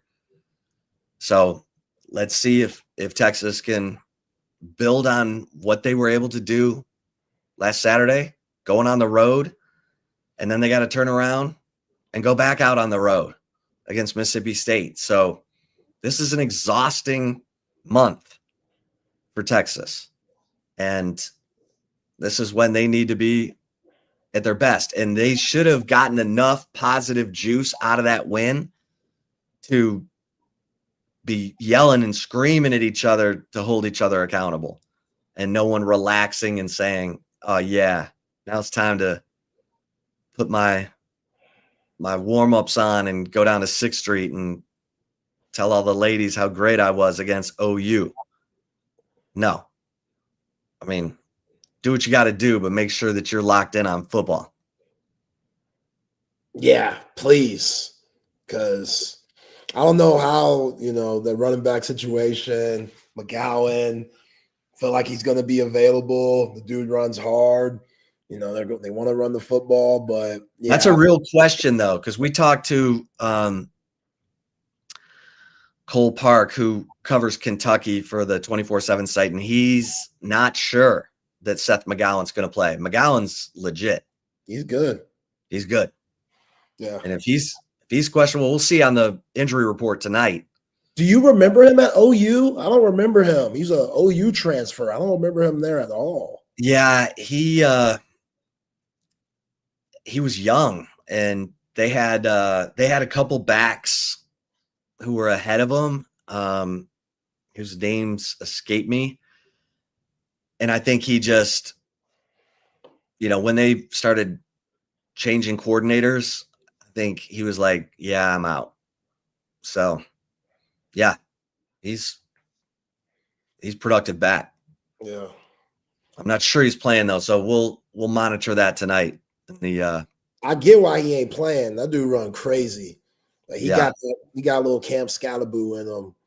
with the way he runs. He does not shy away from contact, and yeah, he's a big part of their offense. So you got to give him the ball. Outside of that, their 2 tight ends are underrated, and then they got Law, but they don't got many weapons out there. So Cutter Boley, they're going to be asking a lot from him, and he hasn't played much football, even though he has a lot of promise. And I know I joke about him, but nah, Cutter Boley, they ain't trying to see that team that played against Oklahoma Saturday. Like, this is one of them games. You got to have some convincing wins. Like, the committee needs to look at your record if you win out and there's other 10-2 teams and say, okay, what separates Texas from these other 10-2 wins or 10-2 win teams? Because that Florida loss, hell, you saw them rumors going out with Billy Napier. They talking about firing him this weekend. Yahoo Sports reported that. I was like, damn. All right, well, that loss looking worse and worse, especially what A&M did to the Gators. So you got to have some wins that, run up the score type wins. And this is one of them games you got to do more than cover, in my opinion, because it has to look good. It has to look good. Like, run it up. You got to be convincing. Yeah, like 5 touchdown performance, Arch Manning. It could be 4 through the air, 1 on the ground, 3 through the air, 2 on the ground. Either or is fine, but light they ass up. Like, in defense, light they ass up. Leave no doubt. Leave no doubt. Yeah, You're favored by 10.5, win by 17. Yeah, Kroger Field. What are we talking about? Kroger Field. No one's ever said Kroger Field's a tough place to play. I've never heard that before. I get it. It's the SEC, but no one in their right mind. SEC at night. SEC at night. No one's ever said, oh, I'm terrified of Kroger Field. Miss me with that, man. Blowout. That's what I'm looking for, baby. Good chip shot, man. Great chip shot. Really appreciated that.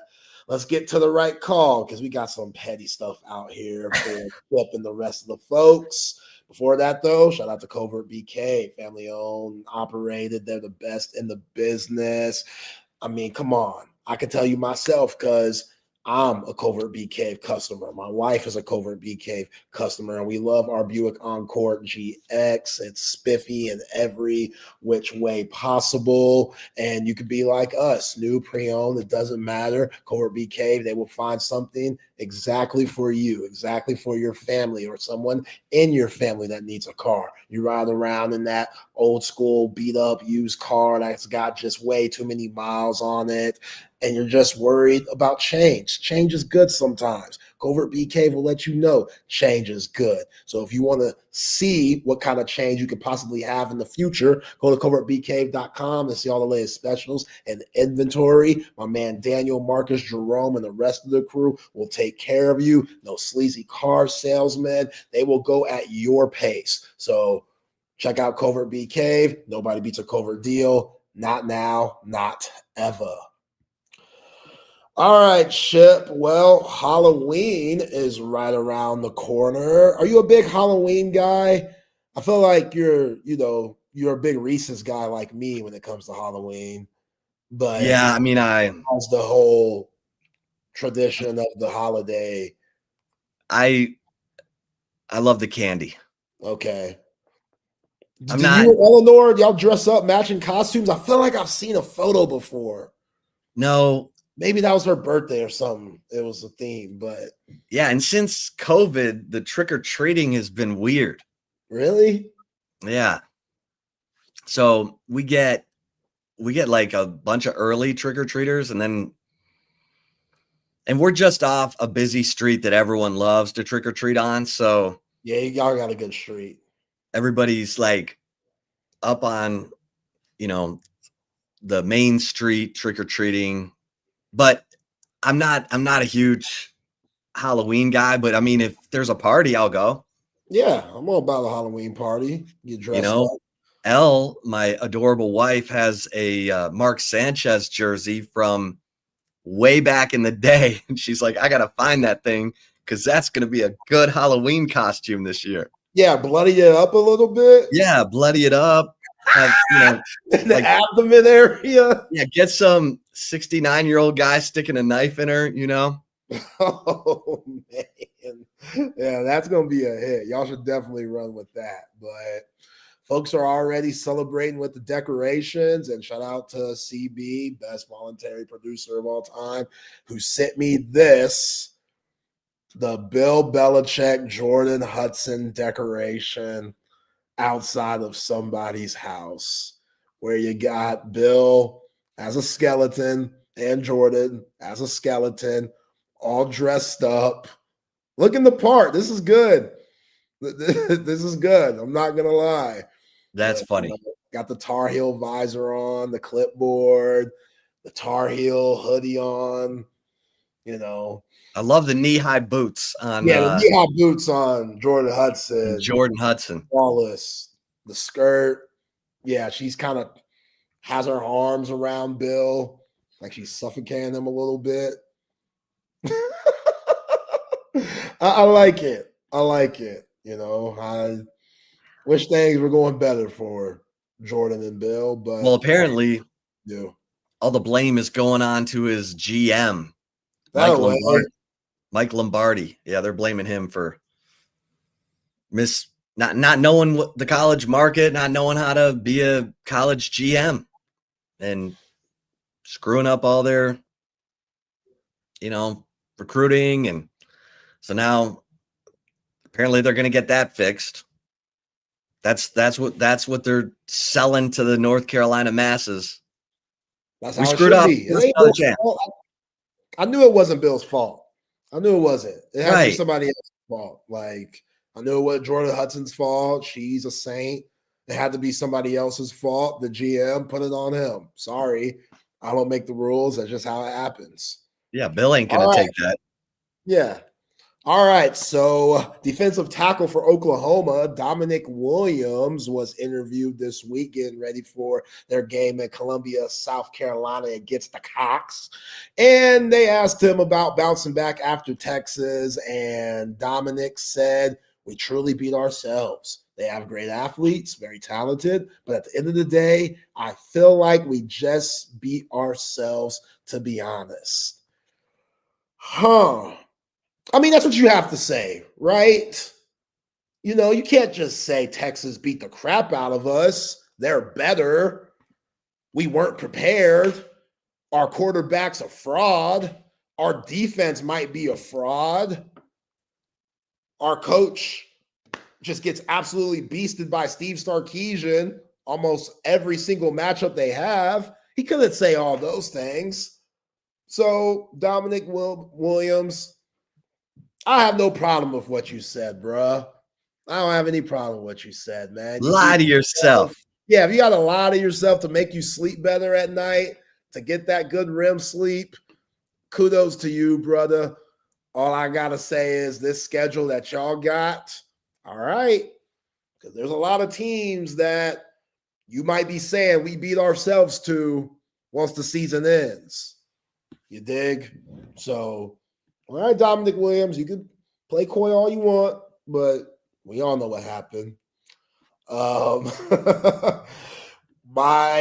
of my favorite players of all time finally found a home in the NBA. The great Russell Westbrook has agreed to sign a deal with the Sacramento Kings. He enters his 18th year in the league. And yeah, man, that's a long time. I don't know how this is going to go, Chip. The Sacramento Kings, they got DeMar DeRozan, they got Zach LaVine, they got Sabonis. They got talent, just like every other NBA team. But Russell Westbrook specifically, I don't know. I feel like he keeps getting these contracts off his name, which is good. You're a Hall of Famer, NBA legend, one of the best players to ever touch basketball, but also where is he going to be a help for this squad? Because he's not a good three-point shooter, so he doesn't space the floor. He's always needed the ball in his hands. It's going to be in DeRozan's hands. It's going to be in Levine's hands. It's going to be in Sabonis's hands. So that's been the issue with Russell, because Father Time has hit him a little bit. He's still very athletic. He can still fly up and down the court, but he has to just be that vet. Like, that's his role now. 18 years in the league, you have no choice. Those rookies, those second-year, first-year players that grew up wearing your jersey, that grew up looking at you as their favorite player when you were winning MVPs and getting the conference finals and not passing the ball to Kevin Durant when you were supposed to, how are you going to provide a positive influence for those guys while also having the same fire and tenacity that he's so famous for, but not get on the court as much as some of these other guys? Because that's what's gonna happen. He's gonna have some DNPs just because you're 18 years in the league. We want to have these younger guys get the experience because they are the future. Russell, you are not. So I'm very eager to see how he handles that, man, because I like Russell. I do. And he's been a travel guy these last few years where he's bounced around from team to team just because the way that his game is structured, it's not meant to be a role player. It just isn't. He's not a good enough three-point shooter to be that. If you're a role player in the NBA, you better be able to shoot the three and space the floor for the superstars who have the ball in their hands majority of the time, and you have to play good defense on the other side. If you can't do both, then if you're just that guy based off your name, I don't know, man. Like, I'm not going to lie. I'm surprised Sacramento went on and did this. But also, they're not a team that anybody's picking to win an NBA championship anyway. But I'm glad Russell Wilson's in a uniform. He's good for the game, regardless how you feel about him. He's crazy as I don't know what, in the best way. I hope it works out. Well, that's Sacramento. When was the last time they were relevant in the NBA? Mike Bibby, Chris Webber. I mean, that's Asia. Russell Westbrook should have said Sacramento. Nah, man, I'll retire. Love of the game. Coming from the guy that's about to get shot up in his knee to play a doubles match of tennis. Yeah, but what? I got good partners. I got a good team.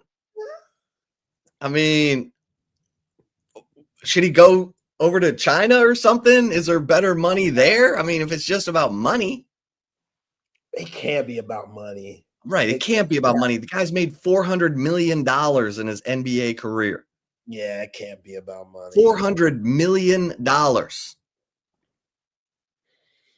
Yeah, he's had his own shoots. We've seen him in commercials. He's been on the cover of video games. He is a bona fide first ballot Hall of Famer. No question about it. But he's that Udonis Haslem role where he's just at the end of the bench being a really good vet to the young guys. And I don't even know if he does that well because he's different. He's so out there. I'd take jail over Sacramento. Hair of the dog says I'd take jail over Sacramento. They got a new arena and everything. What's it called? The Golden Chick Arena? Oh, wow. Golden One Center? Yeah, off of Golden Chick. Where are you on Golden Chick, Zay? Golden Chick slams, man. Chicken with the gravy, the chicken strips with the gravy. The mac and cheese is solid, mashed potatoes. Yeah, that's real country eating right there. I'm about that. Yeah, don't sleep on Golden Chick. Yeah, I don't know why they have their own booth at the fair, at the state fair. Like they're in the food court area. I don't know why that's a thing or how they made that happen or what kind of connections they have there. But Golden Chick overall, yeah, solid. Soul Scream says the mac and cheese is whack. No. It's not the baked mac and cheese that your Big Mama makes or something. It's nothing like that, but it gets the job done. All right. Let's open up the gym. Get Patrick and Matt up in here. What's up, fellas? I just want to say, if anybody ever wants the best mac and cheese on planet Earth, ask me and I will have my mother make it for you because she makes, without a doubt, the best mac and cheese on this planet. So what does she do? What makes it special? She tried to teach me and I couldn't, but it's got the breadcrumbs and it's oven baked and all different kinds of cheese, all kinds of stuff. It's incredible. Okay. I was a little skeptical when you said that, Matt, but once you said the breadcrumbs and it's baked, okay, yeah, she's serious with it. They thought there was going to be raisins in it. I can see his face. His face was, oh yeah, white people know how to season mac and cheese. Come on now. I was letting him explain it, Patrick. I was like, let me give Matt a chance. I'm not going to be stereotypical here. Let me give him a chance. And I bet it slams, Matt. The way you described it, I bet it absolutely slaps. Absolutely. What I'm talking about. Hey, appreciate you guys, man. Y'all have a great show. Cover 3 has some good brick chicken and mac and cheese. I'm just saying. There you go. I like it. Let's go check it out. Appreciate there for Chip and Zay. Welcome in to Open Gym here on Texas Sports Unfiltered. Myself, Patrick Davis, alongside Matt Galatzan of Texas Longhorns on SI. And, of course, you, the third member of Open Gym. Text line's open, 512-222-9328. Or over there on the chat, Facebook, Twitch, X, and, of course, on YouTube. CB says his nieces and nephews say that he makes the best mac and cheese. Is it Kraft in a box or is it like legit mac and cheese, CB? I don't have any mac and cheese. I make queso. The queso I make is very, very good. Okay. But that's where I try and go with mine. But it's also, kids are not the biggest fan of my queso because my queso is also pretty spicy. Ooh, I love spicy. It's really good because it's that type of spice that you get it in the first bite. You're like, oh, that's got a real kick to it. And then like everyone will always go, oh man, that may be too spicy. And then 2 seconds later is reaching for another dip. And you're like, yeah, no, I know it's addictive. It's that addictive spicy. I love that. Queso is one of my very, very many weaknesses that if I see it, I can't not eat the entire thing. So, we'll do like a football day and stuff, and I'll make a crock pot of it. It's the whole crock pot of queso, and they'll be gone by the end of the night. It'll be just people going back and back, and then the next day, people cursing my name for the spicy food. But that's like, have you ever had those spicy like Cheetos Puffs rip-off things that they make at HEB? I don't think so. They're like Carolina Reaper, and they're really good, but they are the ones like you have to regulate eating them. I remember we had a girl come over to the house one night, and she's like, oh, I'm kind of hungry, and she probably like 10 in her mouth to start, and we're like, those are spicy, right? And then her face turns red. and she immediately gets going, and you're like, oh my goodness.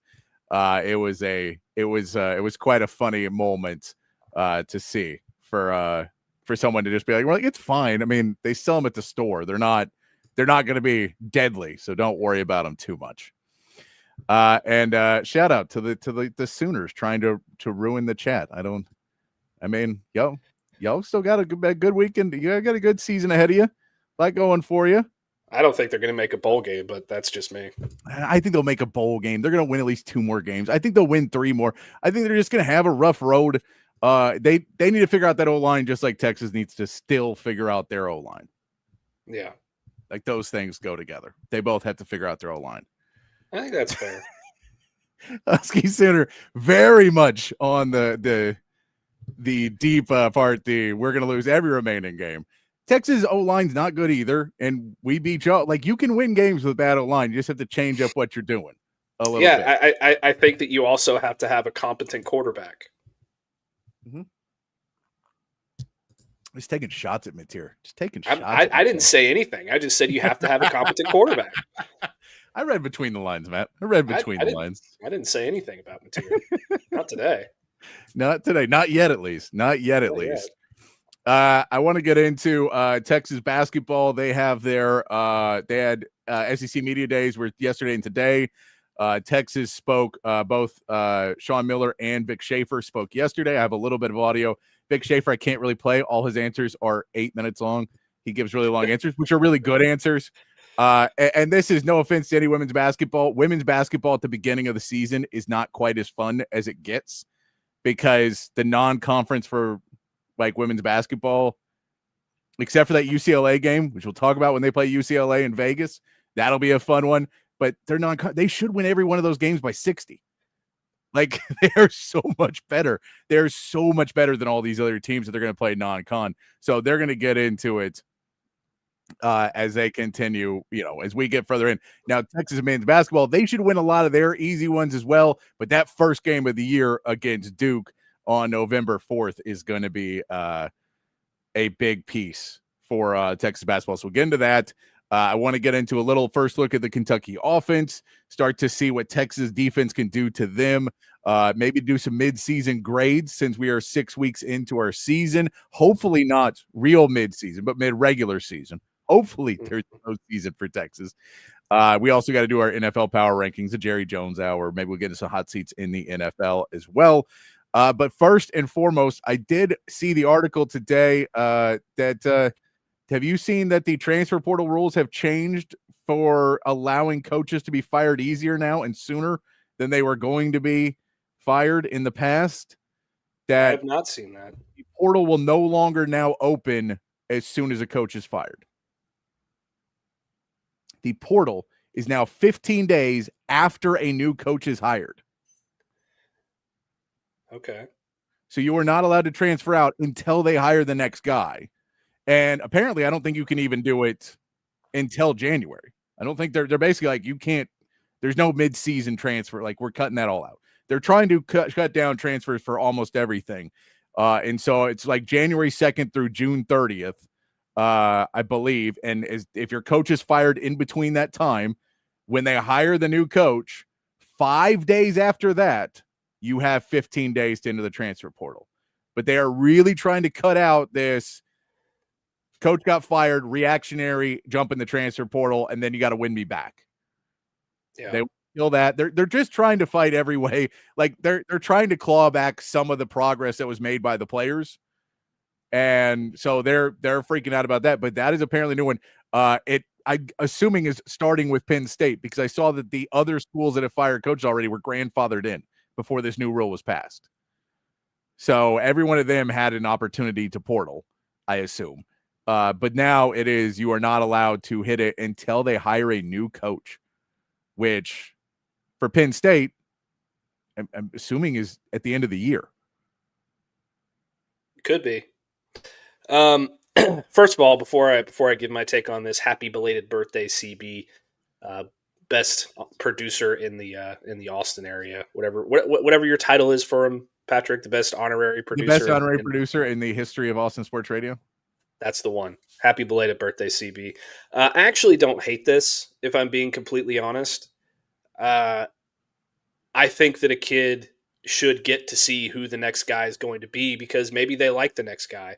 I agree. And if they wait too long to hire the next guy, that kid has, if he's already entered his name into the portal, maybe he's already figured out where he wants to go next, and then they hire, let's just say Marcus Freeman. He's like, oh, I love Marcus Freeman. Well, maybe it's too late to come back because you're already in the portal.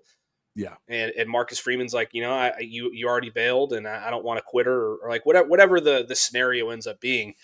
I like that they're making them be patient and not make a hasty decision, because I think college football players and student athletes in general tend to make hasty decisions. Like you see it when a head coach gets fired, and this I understand a little bit more. But when a head coach gets fired, it's kind of a situation of, I'm just going to decommit and open things back up. And I get that a little bit more, but a little more patience, it can't hurt you. I'll say that. It's you're not going to be able to get in to the roster this season. You're going to have to wait until next the next semester or the winter winter break period or whatever to enroll in the university anyway. So you might as well wait. No, and I'm with you. I think there is.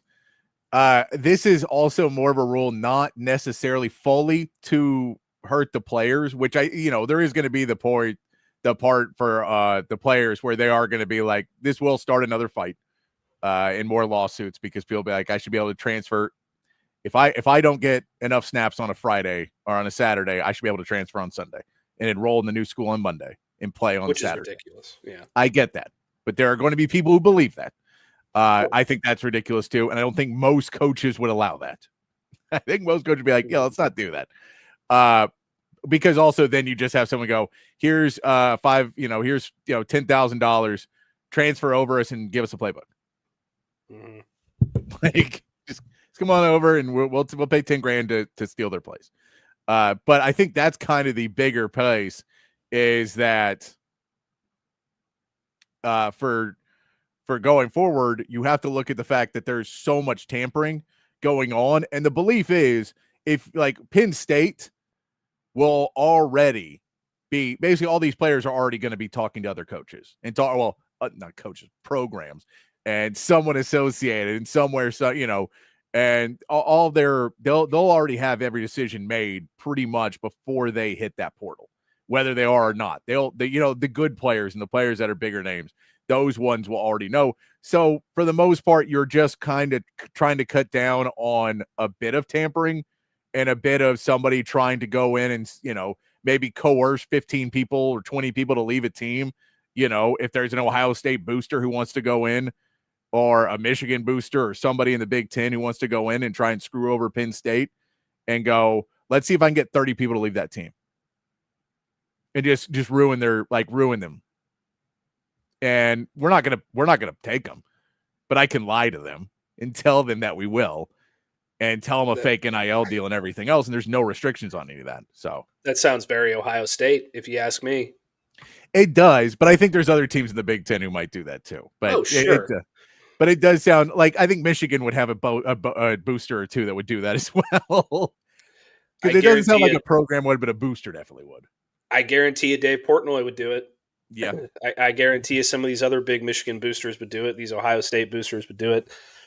Kick your opponent while he's down. Make them not a threat in your conference anymore. And look, I understand all those concerns and all that stuff. I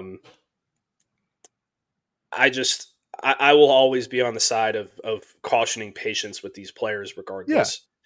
Yeah. I don't want to see another situation where, a kid makes a hasty decision and then he goes somewhere else and he ends up not working out. Like, I don't know how hasty Jade Knott's decision was, but he obviously hasn't worked out for Oklahoma.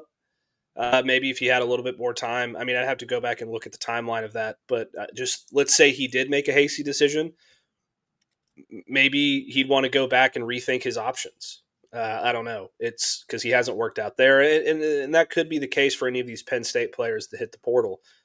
I bet a lot more guys are going to go pro than normally would have that have the opportunity to go pro because they're just like, look, I don't know who the next head coach is going to be right now, and I'm just going to start preparing for the NFL draft, and hopefully I get lucky. Because if they make the wrong hire, then it could continue to get worse. But I think they will make the right hire. Was Jay not a spring transfer?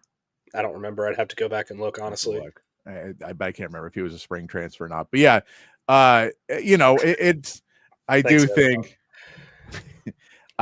that there's enough reasoning that this is not craziness, but it's another one of those pieces that we're seeing now that it feels like the NCAA is starting to feel like they're able to push back a little bit, or at least the College Sports Commission or whoever is actually making these rules now, whoever's trying to push this, are really trying to fight back on all of the different pieces. We did hear Sark say today in the SEC coaches availability that the Jared Gibson thing is another reason why he believes they should get rid of the red shirt and just give everybody 5 years.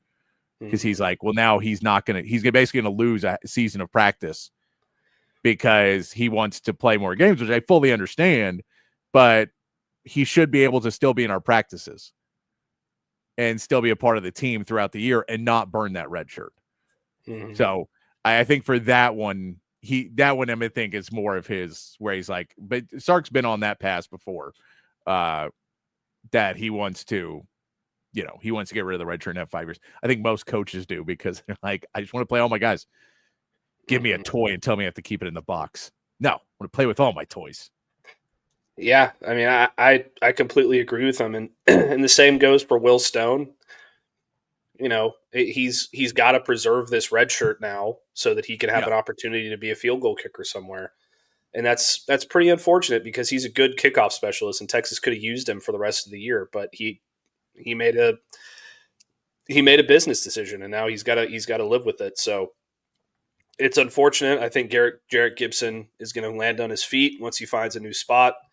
But I think that going through the Texas program for the rest of the year, practices, game situations would have helped him a lot going into next year, with whatever team he ended up at. So it's unfortunate that he has to do that.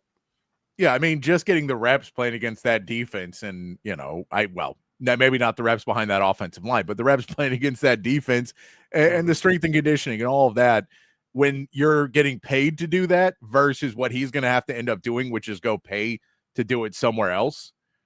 And he'll get training. It just won't be the same thing as being on a team, and it takes a little bit to get back into those types of things. But let's get into a little bit of talk, Matt, about some of the sound, some of the audio here. I'll play some of Texas basketball, see if I can play some of these Sean Miller clips to get you a little bit more excited about the game. We're about half a month away, 3 weeks away, something like that, from the debut game against Duke.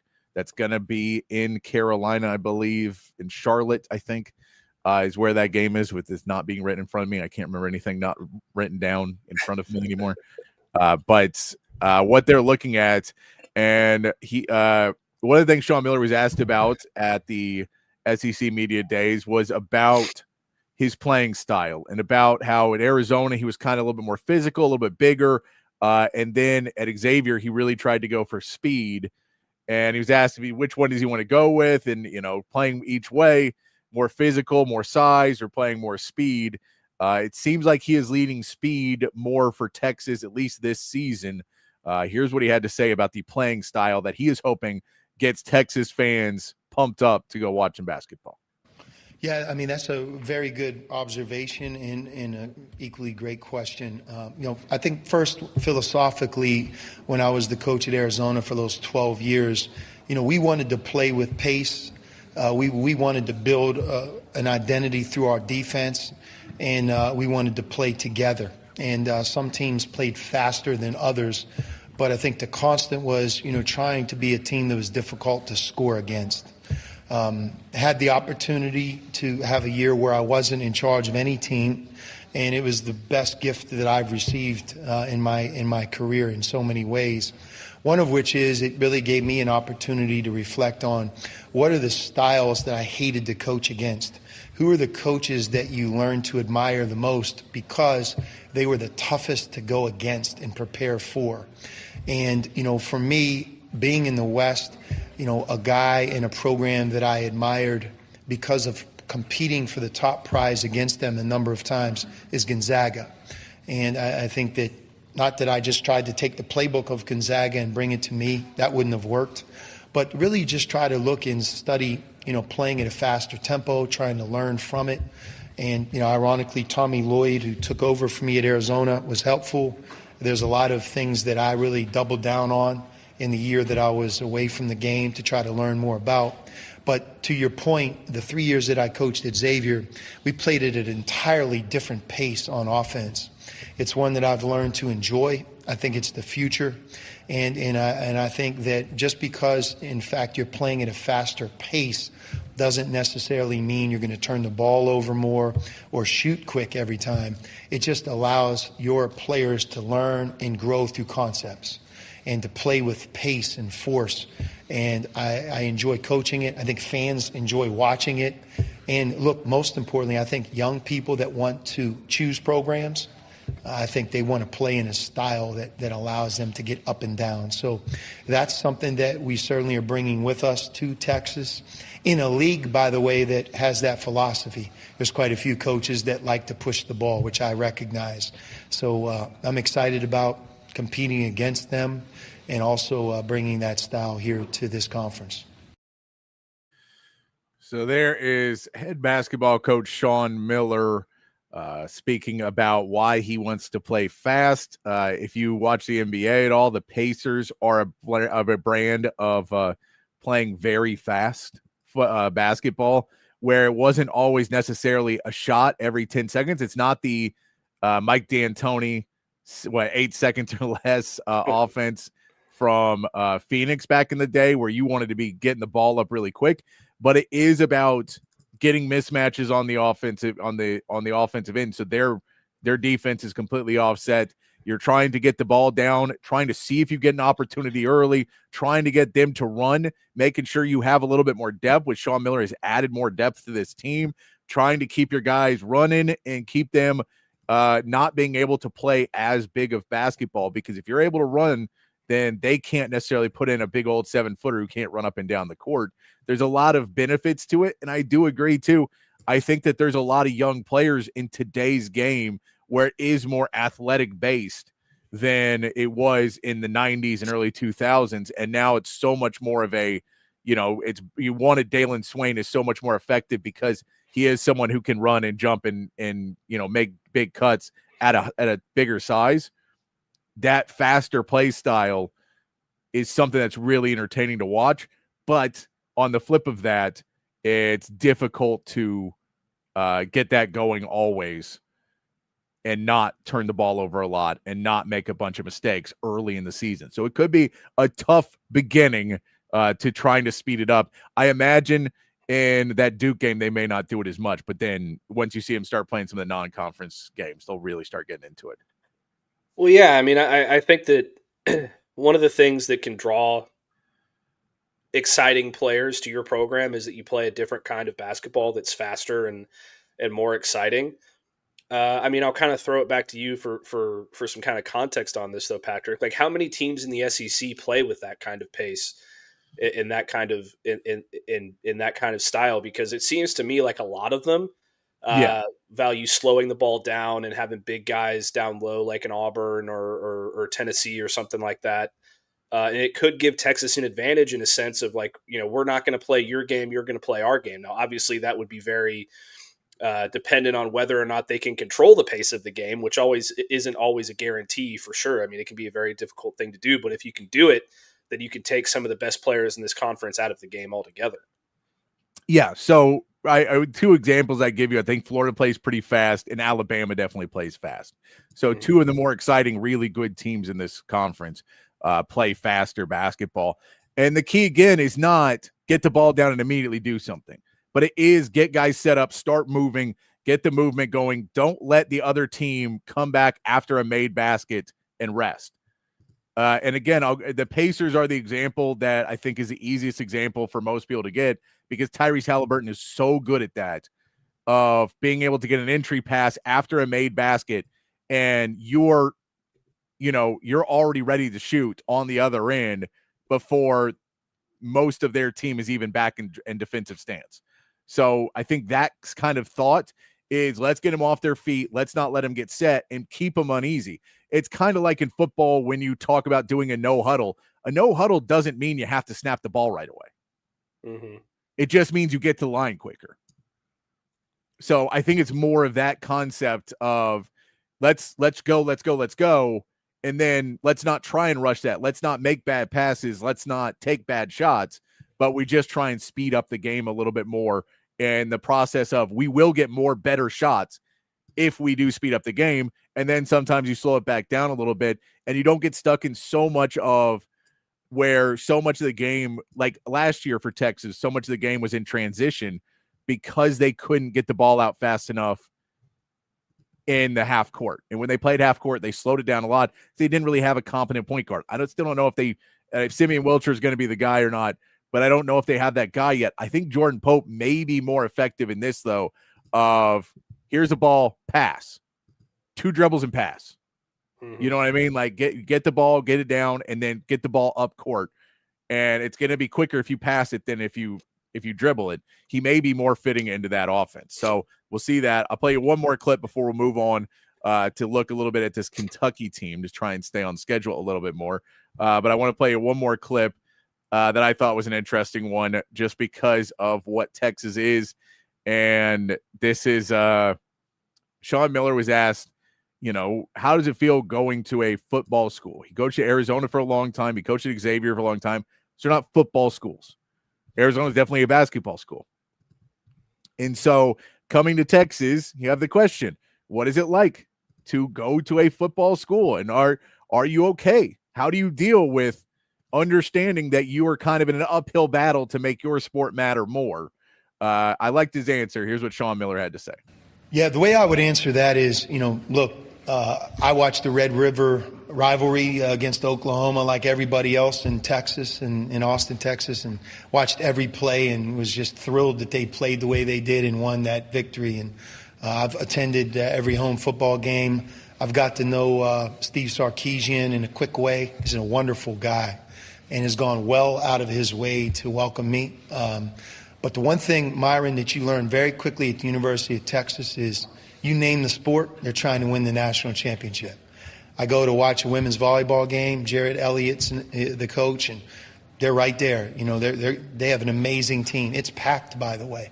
Like the pageantry in that gym watching our women's volleyball team is like something that I've never seen before. In the spring, I watched Coach Schloss and the baseball team, #1 seed in the NCAA tournament. Place was packed. I watched our women's softball team win the national championship and just what that felt like in the city of Austin. So, what I would tell you is we're surrounded by excellence as a basketball program. And to me, that's what we're here to establish, right? To grow, to build something that's been good. And can we get to a Final Four? Can we win a national championship? But that's the quest. That's something that I think you have to embrace when you're at a place like the University of Texas. But look, I would rather be surrounded by excellence than anything other than that. And that's what we have as part of Texas. So there is Sean Miller's answer for you. I'd rather be surrounded by excellence. And look, everyone's tried to win a title. And that's, I think, kind of the philosophy. That's the selling point that Chris Del Conte gave to Sean Miller. I get we're a football first school, but that does not mean we are a football only school. And if you can come here and get excitement, Vic Schaefer's got excitement for the women's basketball team. So we know you can get excitement for the men's basketball team, but we need somebody to come in and be that leader and be that guy. As much as I like Rodney Terry, he was not necessarily given the shot to be that guy in full form. So this is the new era, and hopefully Sean Miller can embrace all of the options and abilities he has now. So I'm looking forward to seeing what this team I believe they're picked to finish 9th. They're also the 29th team in the AP poll right now. By the way, the 9th team gets in easily. We look at last year's tournament, the 9th team gets in easy.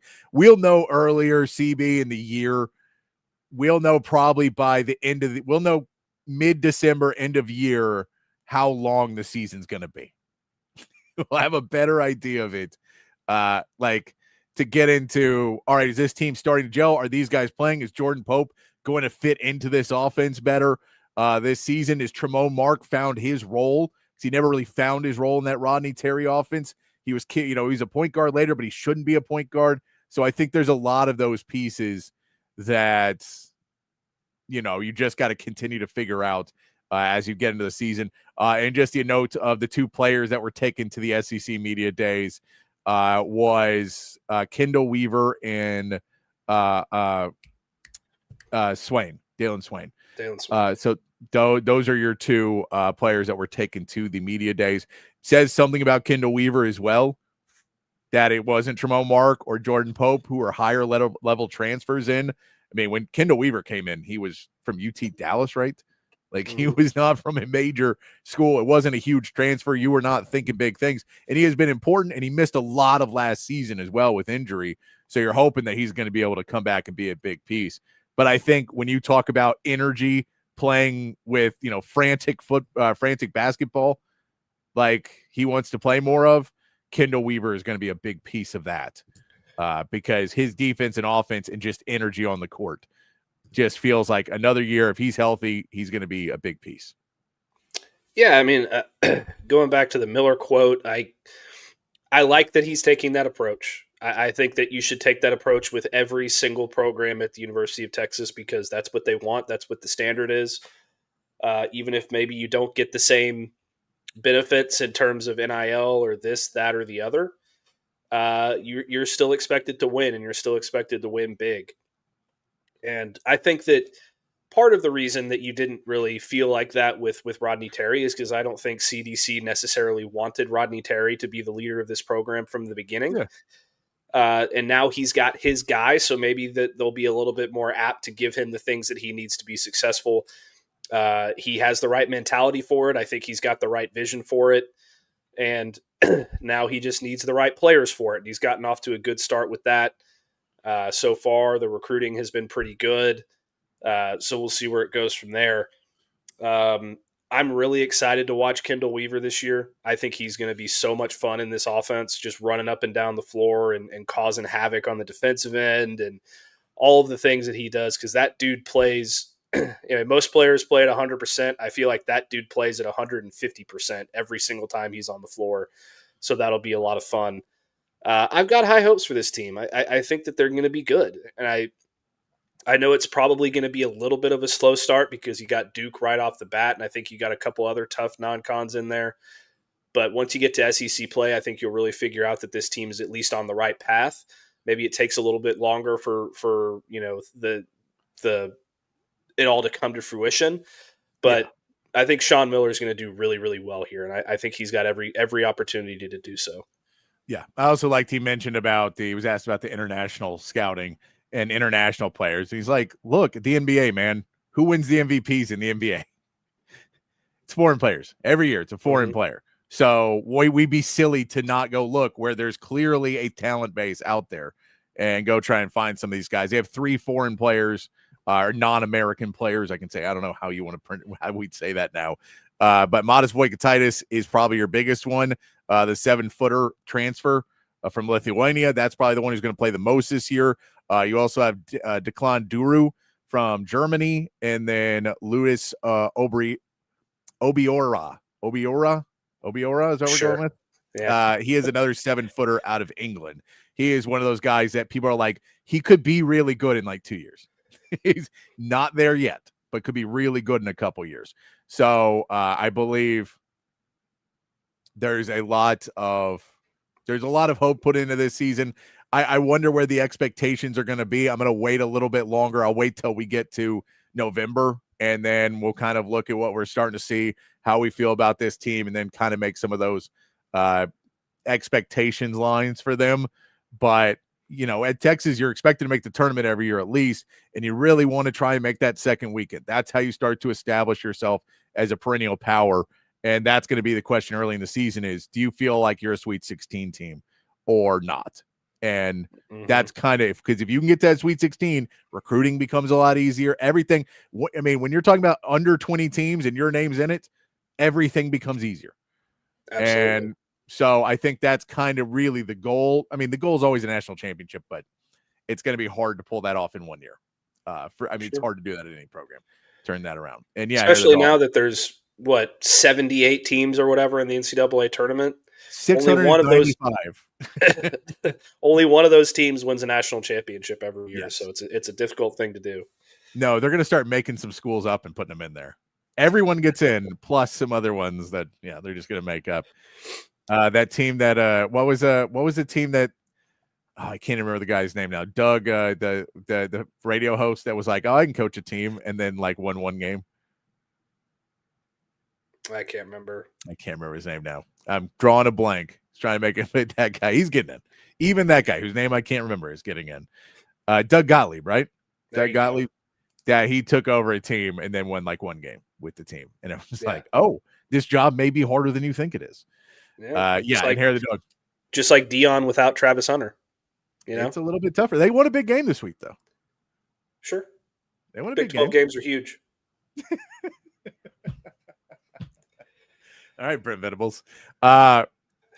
He got torched. He did. And it wasn't, he got torched. And then, they're trying to defend him. And then, but it was a solid response from the Big 12. I'll give it to him.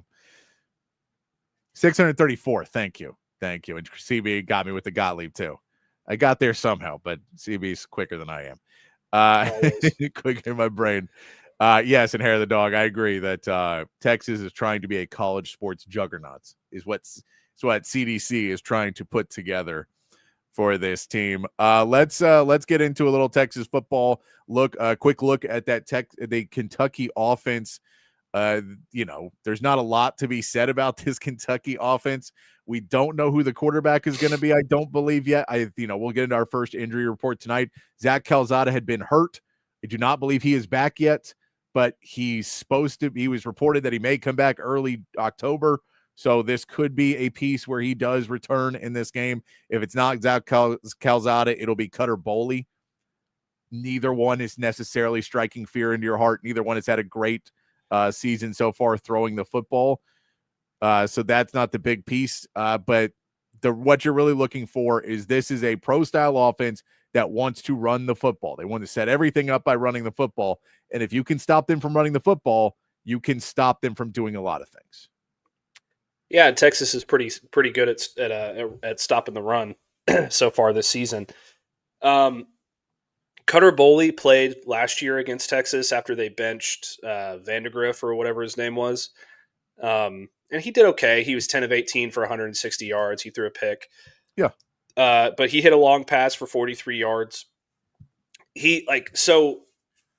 Calzada got hurt against Ole Miss, and Cutter Boley came in, and it looked like that offense was a little bit different with him in the football game because he's just seems like he's more physically talented throwing the football than Zach Calzada is. Yeah.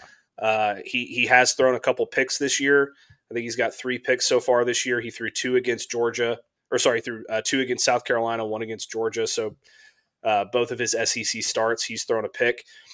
I thought he played pretty well against Georgia. He was 25 and 41 for 225, 2 touchdowns. He did throw the pick. He was sacked twice. Granted, that Georgia pass defense has been a little bit suspect so far this year, so how much of that carries over to Texas, I don't know. But this offense is you hit it right on the head. It's very run-based. They have 2 guys that run the football a lot. Seth McGowan has 79 carries for 431 yards, averaging 5.5 yards per carry. He's also got 7 scores. He's a guy that is kind of a bowling ball. He's 6'1", 215 pounds. And he can be pretty hard to tackle. The other running back is Dante Dowdle. He's got 56 carries for 247 yards, averaging 4.4 yards per carry. He's also a big dude, 6'2", 227 pounds. So they've got a couple of good backs there. The question is, how is that offensive line going to hold up against the Texas front? Because if you go back and you look at what they did against Georgia, it left a little bit to be desired. They only ran for 45 yards on 22 carries against Georgia. They were able to shut them down. You go back to the South Carolina game, and South Carolina hasn't been very good at anything so far this year. They were able to run the football against South Carolina a little bit. They had 108 yards on 41 carries, 9 carries for minus 31 yards for Cutter Boley due to about 6 sacks in that game from South Carolina. So you even it out a little bit. Seth McGowan had 17 for 112 in the score. So they can run the football against some teams. Against Texas, it remains to be seen. I feel like Texas will be able to hold up pretty well, especially if they're as motivated as they were coming into the Oklahoma game. I think that they're going to do very well against that Kentucky front. Yeah, no, we could put they're ranked 109th at 331.6 yards per game and 93rd with an average of 24.4 points per game. So they have not done a ton in this. I think the one thing Texas has to be somewhat on edge for, or just be ready for, I won't say on edge, I'll be ready for, is that they do show the no huddle a lot too. Mm-hmm. So this is a team that will get on the line, will try, and if they get a matchup they like in there, try and exploit that by keeping you guys on the field. They'll try and speed up the pace. They may try and get to the line and then not snap it for a little bit. They are going to speed up and slow down. And in reality, you probably look for this team. If Texas offense struggles, they will try and slow this game down to a crawl, because they will be just fine controlling time of possession and trying to make this a field goal game. Because they have a better shot to win in a close game than they do in a fast game, because their offense is just not going to be good enough to consistently get down the field and make big plays. But if you say it's a one-score game in the fourth quarter, Kentucky's in it, right? And they look better about what they're doing. So if Texas starts to get a lead, then that pace will probably come back and try and pick it up to try and get some points back on Texas. If not, this could be it could be a quick game, because you could see a lot of run plays from both teams if it's not working out, and they'll just try and get both of them to get going. I think Cutter Boley's a guy, and really both of them are guys that are kind of like sub 60% completion guys. So they're not bad, but they're also not electric, and you feel that they can complete drives. They have a harder time going 75, 80 yards on a drive if they don't have a run game. Because you put them, if you can keep the same way Texas is, if you put them on third and longs, it's easier enough to get them off the field. And so for Texas, the big question is, Matt, in this game, can PK still be aggressive? And will he still try and go after the quarterback, try and go and get tackles for loss? Or does he resort back to, well, we don't want them to get any run yards, so we'll just let them run. But when you don't attack, you're letting them hit you at the line of scrimmage at the best. And so every play is a positive, which does leave them on schedule for third downs. They have a good defense, but I still lean on you should be more aggressive than you have been. Try and get turnovers, trying to help this offense out a little bit more. And if something gets past you, it gets past you. But I don't like let's just let them run the ball for 3 or 4 yards a carry, or even 2 yards a carry. I think you can hold them to under 2 yards a carry if you really want to, but you have to be aggressive because you have to get tackles for loss in there. Yeah. I mean, I don't think that the Texas defense can afford to not be aggressive for the rest of the year. I don't think it matters who they play. I think that you have to give yourself the best opportunity to win every game. You have to be aggressive. In pass rush, I think you can be aggressive in run blitzing. You can do a whole bunch of different things that keep you aggressive and make Boley beat you by rolling out of the pocket and getting on the move and hitting passes downfield. Yeah, as opposed to sitting there. Calzada will move better than Boley will. Yeah, which is saying something because Calzada is not exactly the quickest cat in the neither one of them is going to run downfield, but I feel like Calzada can get out of the pocket a little bit better. He probably can. Yeah, he was able to do that a little bit at Texas A&M. So, but I think that you make those guys beat you by getting out of the pocket and making plays downfield rather than just keeping everything in front of you and letting them hit little chunks.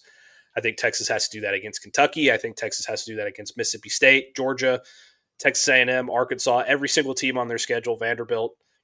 Be aggressive, assert your dominance early on in the football game, make them play from behind rather than what you did against Florida, which is where they were able to run the football down your throat on the first drive and you were playing from behind from the first series. So if you get beat by being aggressive, like on a play for a touchdown, you take that because you're being aggressive.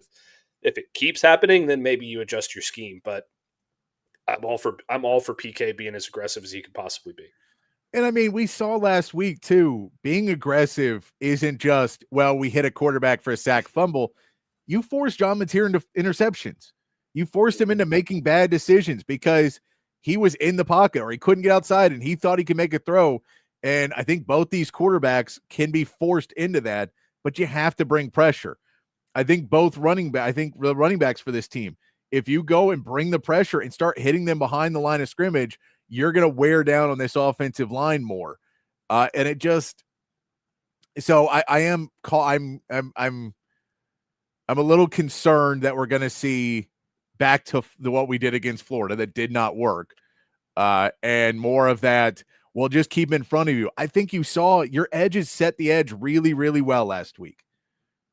They didn't allow runs to the outside. They didn't allow the quarterback to get to the outside of him.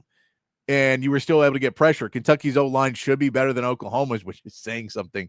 That Kentucky shouldn't have anything better than Oklahoma, but I think it is a little bit better because, hell, they may have a better offensive line than Texas. We'll say that too. We're hoping that Texas gets better and better each week, but what we've seen so far, they haven't been playing great. So when we put there, I think that for Texas, you have to just you have to still be aggressive. You have to let these players enjoy playing football, especially if you walk in this game plan and you go, we're playing Kentucky, don't let them score, do this. That's how you get an unenergetic team to show up. That's how you get a team that Kentucky runs for 6 yards a carry on the first drive, and now everyone at Texas is like, oh crap, we're screwing something up again, because you just are not inspiring confidence in this team. And so I feel like the coaches have to trust that this defense understands what their assignments are. Maybe early in the season, they didn't know as much. We know Colin Simmons was outside of his rushing lanes a lot early in the season. He didn't seem to be in the OU game. He seemed to be right where he needed to be. Everybody was in their rushing lanes. So I think you could try and force that a little bit more. But it'll be interesting to see. We talked about snap counts too. Is this a game where you still see, Murad Watson and Hero Kanu and some of these guys, or do you see some more space eater action where they just put a couple big guys in there to just, we're not really going to rush them. They're just there to clog any hole that could possibly be made. Yeah. So I've got Kentucky's PFF grades pulled up because I bit the bullet and subscribed to PFF Premium this morning.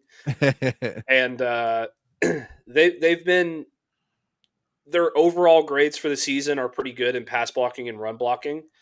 But when you boil it down to their 3 SEC games, their pass blocking against Ole Miss was a 67.1, against South Carolina was a 56, and against Georgia it was 62.7.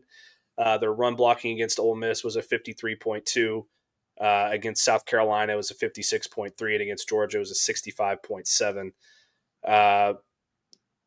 Their run grade overall was a 49.7 against Georgia as well. Their pass grade was a 56.3. So it seems like since they've entered SEC play, they've had a lot more difficulty offensively, which is not shocking because their other games are against Toledo and Eastern Michigan, who they just dominated up front in both of those games. So it'll be interesting to see. I feel like Texas should have the advantage on both sides of the ball.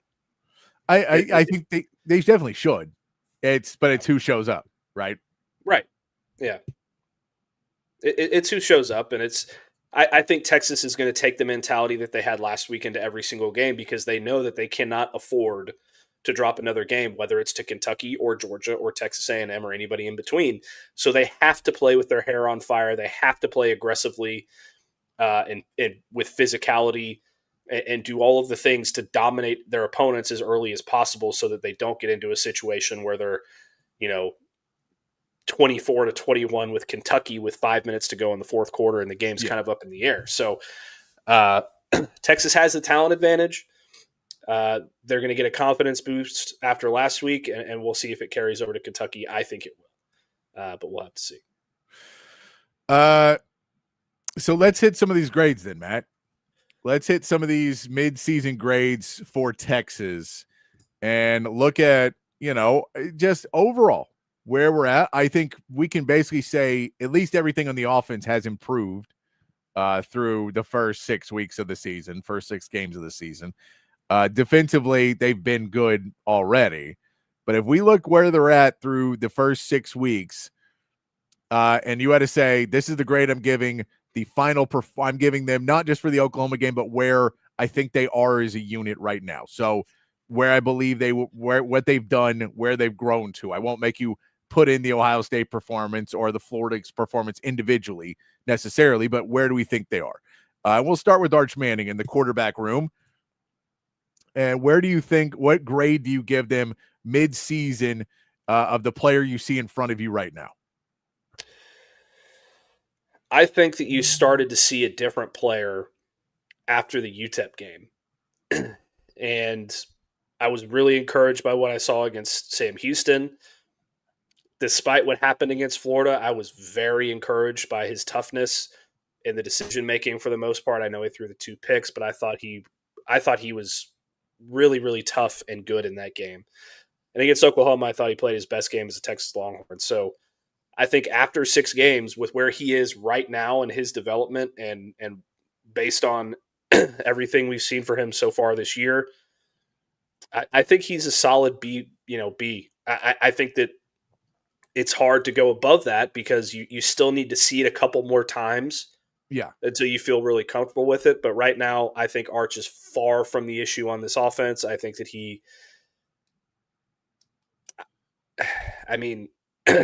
he's a top 8 quarterback in the SEC right now, whereas a couple weeks ago he was probably a top 14 quarterback in the SEC. So I think he's in the middle of the road there. I think he's going to continue to get better, but I'm giving him a B, right below a B plus. Like, what do you consider a B plus? I think like 87 in school was a B plus, right? Yeah, I'm with you. I think B's right on the nose, because B plus is once he starts playing at this at a better rate, once we see this, consistency of this, and we can start to feel once he does this 3 weeks in a row now. So when we come back after Vanderbilt and that bye week, and if you go 3 straight weeks of him being a leader on the field, him continuing less penalties on the field, because I get those are on O linemen, but that's also on getting the call out, calming your guys down, having confidence in the huddle, speaking clearly, getting everything out right. Those all help you with penalties as well. Getting the ball out of your hands quicker, that helps with holds. There's just a lot of things you can help your team out with penalties at the quarterback position. So I think he still needs to show consistency over the next 3 weeks to go in that B plus, and maybe he gets into an A range, an A minus by the end of 3 weeks. I don't know if he really can, because you are playing 2 small schools that you should be able to do well against. But you want to see him continue to go. You want to see him continue to progress in learning the game, his confidence, everything of that piece. I think B's right on, though, because he has not been bad. And I think once we start to get in B minus C's, then maybe he's starting, we're going, well, we think he's a bad player now. We don't think he's a bad player. And, he's not the bad player that he was week 1, week 2, week 3. But now he is definitely a player that you feel completely confident putting out there, and just a young player. So I'm with you. I think B's right on the nose, man. I'll say this, and maybe this is a hot take. I think Arch has had 5 bad quarters this season. Yeah, I could see that. I think he played really well in the second half against Ohio State. I think he played pretty well against San Jose State. He could have played better, but he didn't play bad in that game. I think he was awful against UTEP for 4 quarters. And I think he played really well against Florida. And I think he played really well against Sam Houston. And obviously, I think he played awesome against Oklahoma. So I think a lot of the national narrative has pushed that he's been this awful quarterback for a lot of the season, when in reality, his PFF grades almost every week are better than John Mateer. So more shade. Fact. Looking at the running back room, and we'll get the injury report tonight. We will see if CJ Baxter is on it, if he is probable, if he's moved up. The running back room we've seen now, Jarrett Gibson no longer a part of it. Had some, you had some good games early on. Florida game, nothing happened. Part of that's the O-line. Then Trey Wisner shows up in the Oklahoma game. You get CJ Baxter back, hopefully this week. If not this week, then definitely next week. How do you grade out this running back room right now, where you feel your confidence level is on them? My confidence level? You're great on them, but I'm really confident in Trey Wisner. Yeah. So I don't know, maybe a C. If CJ Baxter is back this week, I'll probably bump it up a little bit. I don't have confidence in the younger backs right now. I do think something very interesting happened this week, though, with Jarrett Gibson leaving, Patrick. Okay. Inside Texas reported that Michael Terry has been moved to running back this week. I don't know if that means he's going to play. But they just put him in the room for practice purposes and everything else. Maybe he finds a way to the field that way. I'm not sure. If CJ Baxter comes back, I don't think any other running backs are going to play but Trey Wisner and CJ Baxter. Yeah. It's an interesting development. I'll say that. But right now, my confidence is probably at a C at the most.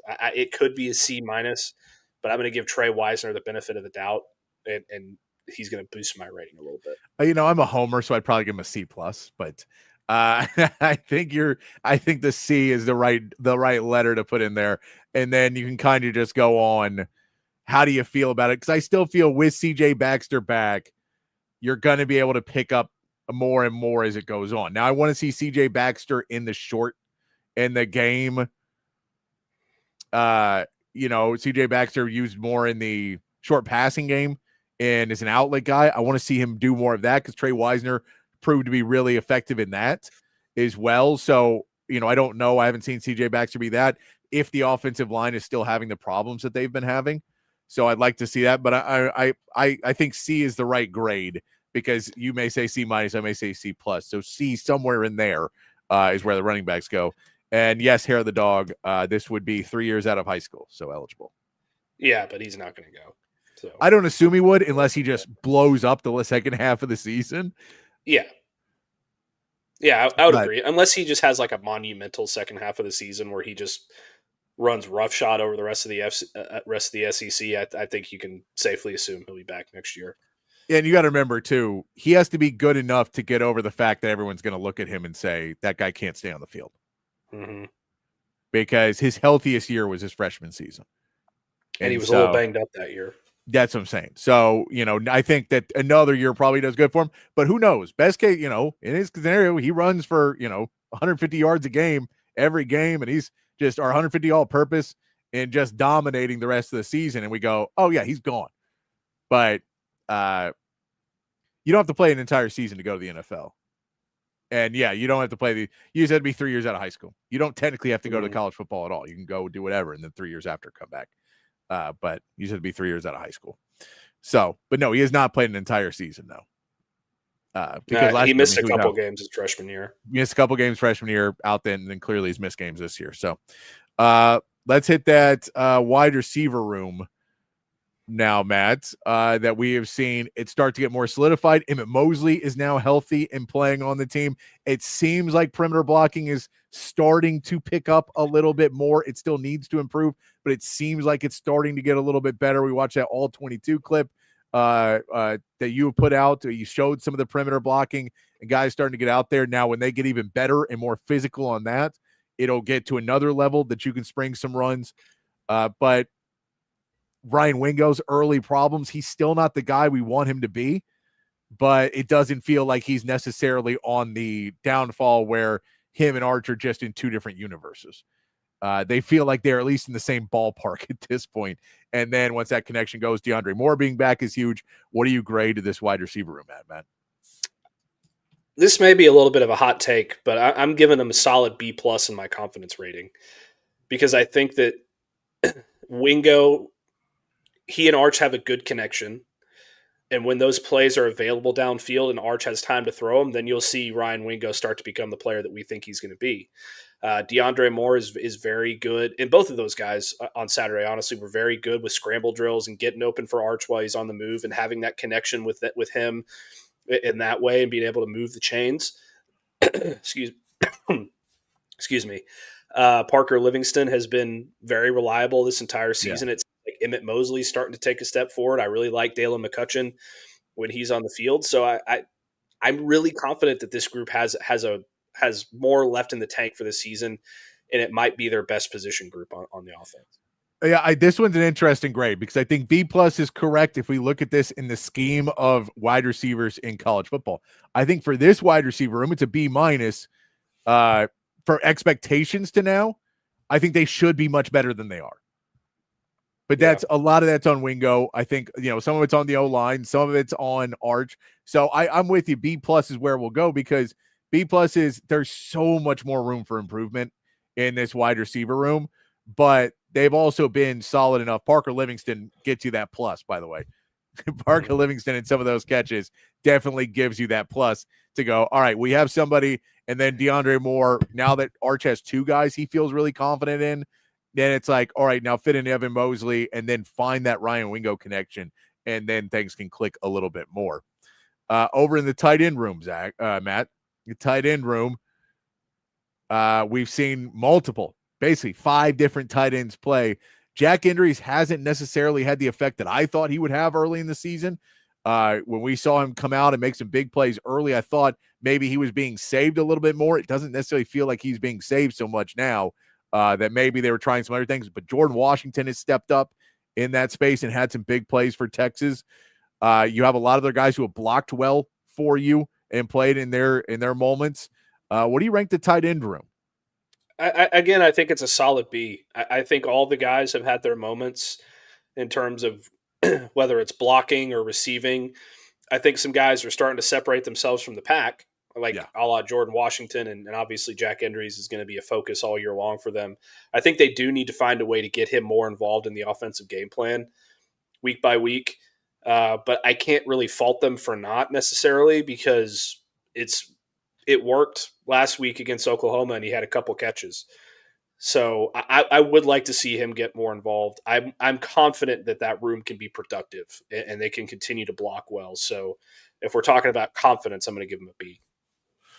Yeah, no, I think the B's there. It's a room that if Jack Indries can step up and be the star tight end, it doesn't feel like they have a star there now. And if Jack Indries can be that and be more reliable, maybe get some downfield passes over the next few weeks, that'll bump them up a little bit more. But right now it does feel like Jordan Washington and Jack Indries are going to be our main two guys. Spencer Shannon still coming in for some blocking. And, Winston and Townsend will block as well for a little bit, but maybe their time is fleeting once we get into the back half of the fourth quarter of this season. And we start to, really shore up that rotation. And finally on the offense, waiting to get to this one, is there a grade below an F- for the offensive line? I know they look like they're going in the right direction. Oklahoma's defense, we know, has been good. We know they have been good. The offense, there was plenty of question marks around. There's plenty of things there was question marks, but I still think this defense has a lot. Brent Venables is a hell of a coach. We know that on the defensive end. So it does feel like they did take strides this week. Still a ton of work to go. How low is this grade, Matt? If you had pulled this question before or after the Florida game, I would have said F-. No, you could have done it after the first drive in the Oklahoma game. Well, yeah. And that's why I thought, at the beginning of that game, I thought, okay, this is going to be another long day on the offensive line. But I think they figured some stuff out. And I'm not ready to give them a good grade because they don't deserve one. They don't deserve one. The numbers and the film suggest that they still have a long way to go.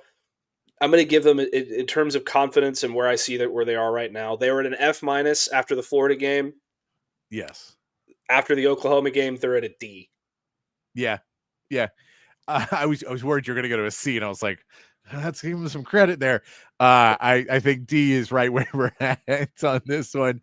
They look like they're going to be able to be used properly. I think to get into the C's and B's, you have to be able to be used any which way, at least okay. Like a B for me is, well, we're not good at pass pro, but we can block for you for 3 or 4 seconds. And then, we'll let some go by. But if it's basically, if you hold the ball for 3.5 seconds, there's a good chance there's going to be somebody there. And Archer was still running away plenty in that game. But with the talent you have around you, they may be able to get going. So they're not an F- because they did not fail the Oklahoma exam. But they're definitely on double secret probation on the deans by the dean for this. I think they need to go out into the transfer portal. They need to find a new right tackle. I think Nick Brooks is going to be good at left guard eventually. You probably need to go find a center and maybe a new right guard. I don't know. But what you can't do is come back next season with this same group of guys minus TJ Campbell, because that's going to be rough. No, definitely. That is not what you want to go see at all. No, I'd say go out and get 2 whole new offensive lines and then let them fight it out. But it's not my money, so I can't do that as well. All right, let's flip over to the defensive side real quick, Matt. We'll start off with that interior defensive line. And look, they have receivers, Doozy Price. They have receivers. They just haven't been able to use them right. But I think they have receivers. because they have 4 guys, and you're really only going to get the ball to 3 most of the time. They have 4 guys right now. So I feel like the receiver room, they're going to have to go get more after this season because some will probably go, but DeAndre Moore will probably go, I figure, after this season. I don't think so. I think it would take a tremendous second half of the season for DeAndre Moore to go pro. That's how he's going. Tremendous second half of the season. Regardless, I think that Ryan Wingo has to come back. DeAndre Moore's Emmett Mosley. Parker Livingston has to come back. Emmett Mosley is going to come back. And then you got Jamie French and Kalik Lockett and Dalen McCutcheon. They're all going to be another year in the program, take a step forward. Michael Terry's going to be there. Aaron Butler's still there. Like, I think they have a lot of talent in that room. Yeah, if the right receiver's there, go get a receiver. But I think you want to go more in the route you've gone in the past, where you brought in Matt Golden or you brought in an AD Mitchell or somebody like that. I think that's more where you'd want to go, is just go find that one guy you feel is going to fit right in your system. If there's a superstar out there who wants to come to Texas, absolutely. But don't go like press to find somebody just because you think you have to. Because they don't. I'm right there with you. All right, interior defensive line, Matt. What is that grade? B+. I think they've been very, very good. Outside of the Florida game, they've been consistent. I think they've figured out their combinations really well with, Alex January and Murad Watson and Cole Brevard and Hero Canoe, whichever, combinations thereof. And I think that they're probably one of the better interiors in the SEC. So I'm going to give them a B+.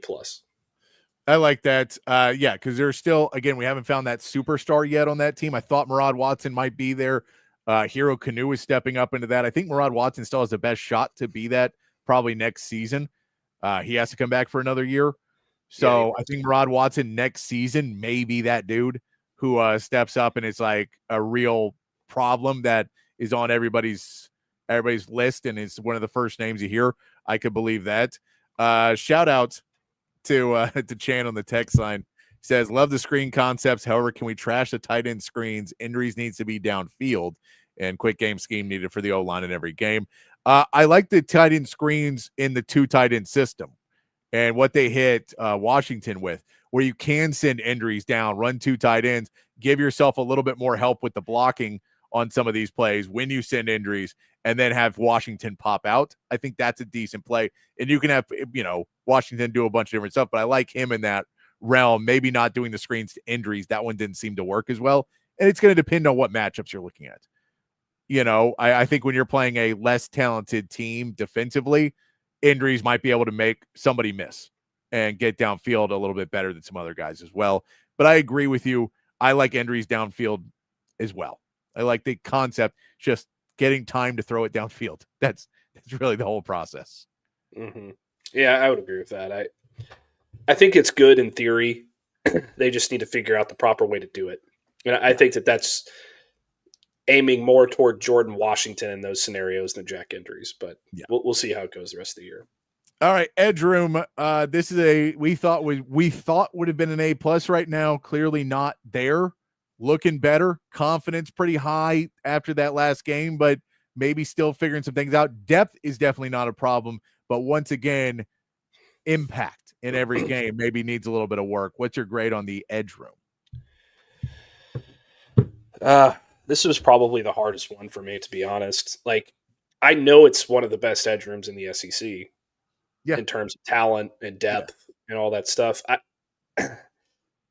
I don't think that they utilized them correctly through the first few weeks. And I think against Oklahoma, they did a hell of a job of utilizing them to their strengths. So in terms of where my confidence is, I need to see them for another week before I can give them an A. But if they play like they did against Oklahoma the rest of the year, by the end of the season, it's going to be an A+. But right now, it's probably like a B+, because I know how good they are. Yeah, again, this one falls into that realm of like, if you just judge this room not knowing what we had in it preseason, they may be an A-. But I think you're like, man, you just got to step up a little bit more than what they have done. Linebacker room. I don't know how many complaints we can have out of them, because this linebacker room, Anthony Hill has been not being used in a way that I feel is to really accentuate some of his X factor and just, inhuman ability that he has. I don't know if he's being used that way. He's being used kind of in the middle, but Leon Lafau, Ty Anthony Smith have had really good moments as well. So it feels like that linebacker room, they're probably in the A range, right? Yeah, I've got an A for him. The only thing that's keeping me from an A+ is that I don't think that there's a lot of depth there. Outside of those three guys, like if one of those guys gets hurt, I think you're going to be in trouble. But for now, we'll give them an A because I think that they've been awesome all season long. How about in the DBs? I've separated DBs and safeties here. So we'll say DBs. And so putting you in, we'll say Grayson Littleton as the star has been a really pleasant surprise. Manny Muhammad has stepped up in that next 2 interceptions in this game. But the depth in this room may be a little bit of a worry, as we saw what happened when Muhammad misses one game.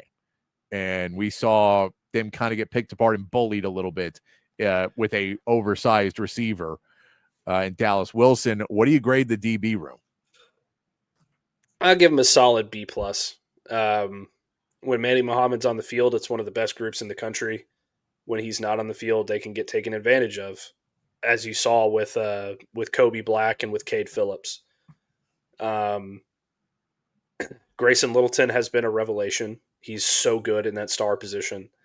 They also have done a really good job of not making him play 65 snaps or 70 snaps a game. They'll rotate some other guys in there successfully, like Michael Taff or Jelani McDonald or Xavier Filsaime also got in there this past week and did a pretty good job. I think Jalen Gilbo has been quietly very, very good. So it's hard to find too many complaints outside of the Florida game, honestly. So I'll give him a B+. All right. Yeah, I think that's right where we're at, is the depth that worries you, but the guys who have started have played great. So we can say the starters, they may even fall into an A- here in a week or two if they continue what they're doing in an SEC schedule against some of these better teams. Then maybe they move up in that A relevance where you want to be. And the safety room also look pretty good. A for me. Yeah. I have full confidence in those guys. Even when they rotate one of the other guys into the star position, I feel really good about Derek Williams. I feel really good about Filsaime. Jelani McDonald has been awesome. He's almost got a pick in every game this year. He almost had that one against Oklahoma because John Mateer's ass. And it's a situation where you feel really good about 4 or 5 different guys back there. More shade. I love it. I love it. I have to, man. No, I'm all for it. It was fun to see Michael Taft get into the game. He does need to realize where his feet are when he's picking up fumbles. Other than that, though. That is my biggest complaint about Michael Taft is where his feet are when he's trying to make a fumble recovery. Other than that, in general, not great at fumble recoveries. Just in general, not his expertise. Right. And he had one bad series against Florida at the very first series of the game. Yeah. After that, he kind of buckled down. He's been very physical. He's been very reliable. He got that pick against Florida. Just learn how to fall on fumbles, and you'll be all right. And finally, last piece. This one's maybe the most complicated: coaching. What are we giving the coaching grade here through mid-season? The confidence level. Now, I'll say this: the confidence level after Florida for this was shot as well, just like the O-line. And then it picks back up a little bit in the second half of that, the end of the first half, second half, when it felt like they started to get the offense rolling, the aggressiveness of the defense. You went, okay, this is the coaching I want to see. So it's hard for me to really say they've done too bad, but also there's things that they clearly need to continue to improve. As far as my confidence level goes, I'm at an A. As far as their performance goes through the first 7 weeks of the season, I'm probably at a B. I thought they got out-coached against Ohio State. I thought they kind of got out-coached against UTEP. Yeah. Definitely got out-coached against Florida. But I think that they figured something out against Oklahoma. And the way that they have to reach this team and the way that they have to implement the different pieces on this team. And I was extremely encouraged by the fact that Sark adjusted big time in a lot of ways in this game, instead of trying to be stubborn and stick to what he had been doing the first few weeks of the season. So I'm gonna give it an A, just because I know what they're capable of, and I know how good PK is. I know how good Sark is at calling plays. I just need to see it a little bit more often. All right, I like that. There are grades for the Texas football team mid-season. Chan says on the text line at the edge, where's Colton Vasek? Is he hurt? He's playing, Chan. Colton Vasek's playing. Me and Matt talked about this a little bit yesterday. I think the amount of injuries he has had during the offseason and the time he's kind of lost has hurt his development a little bit. So he's not really at the age you'd expect him to be at. I think he's a little bit behind that. But, I still have hope for Colton Vasek that he's going to be able to figure it out. He just kind of got passed by with some guys right now because it is a really, really deep, talented room. And so he's maybe not getting the full snaps and everything else that if he stays healthy through this season and through the offseason, next year, I would say he has a much better chance to come in and fully feel everything, understand it, and be a bigger impact. Yeah, I would completely agree with that. He's just a little stunted in his development right now, and I think he's still getting used to a lot of different things, the speed of the game and all that. So he'll get there eventually. He got the nickname Baby Bosa for a reason. All right, we're going to take our first break. We're going to come back. We'll get into our NFL power rankings here on the show. We've got to figure it out after another crazy week in the NFL, and we will also talk a little more NFL, maybe some coach hot seats. What do we have in the last 40 minutes of the show? We hope you stick with us and continue to whatever you guys want to talk about. We try and get to all of your questions or comments as long as they're not sassy and just trolling. We try and get to everybody. So we'll get to all that. We come back here in about 2.5 minutes right here on Open Gym on Texas Sports Unfiltered.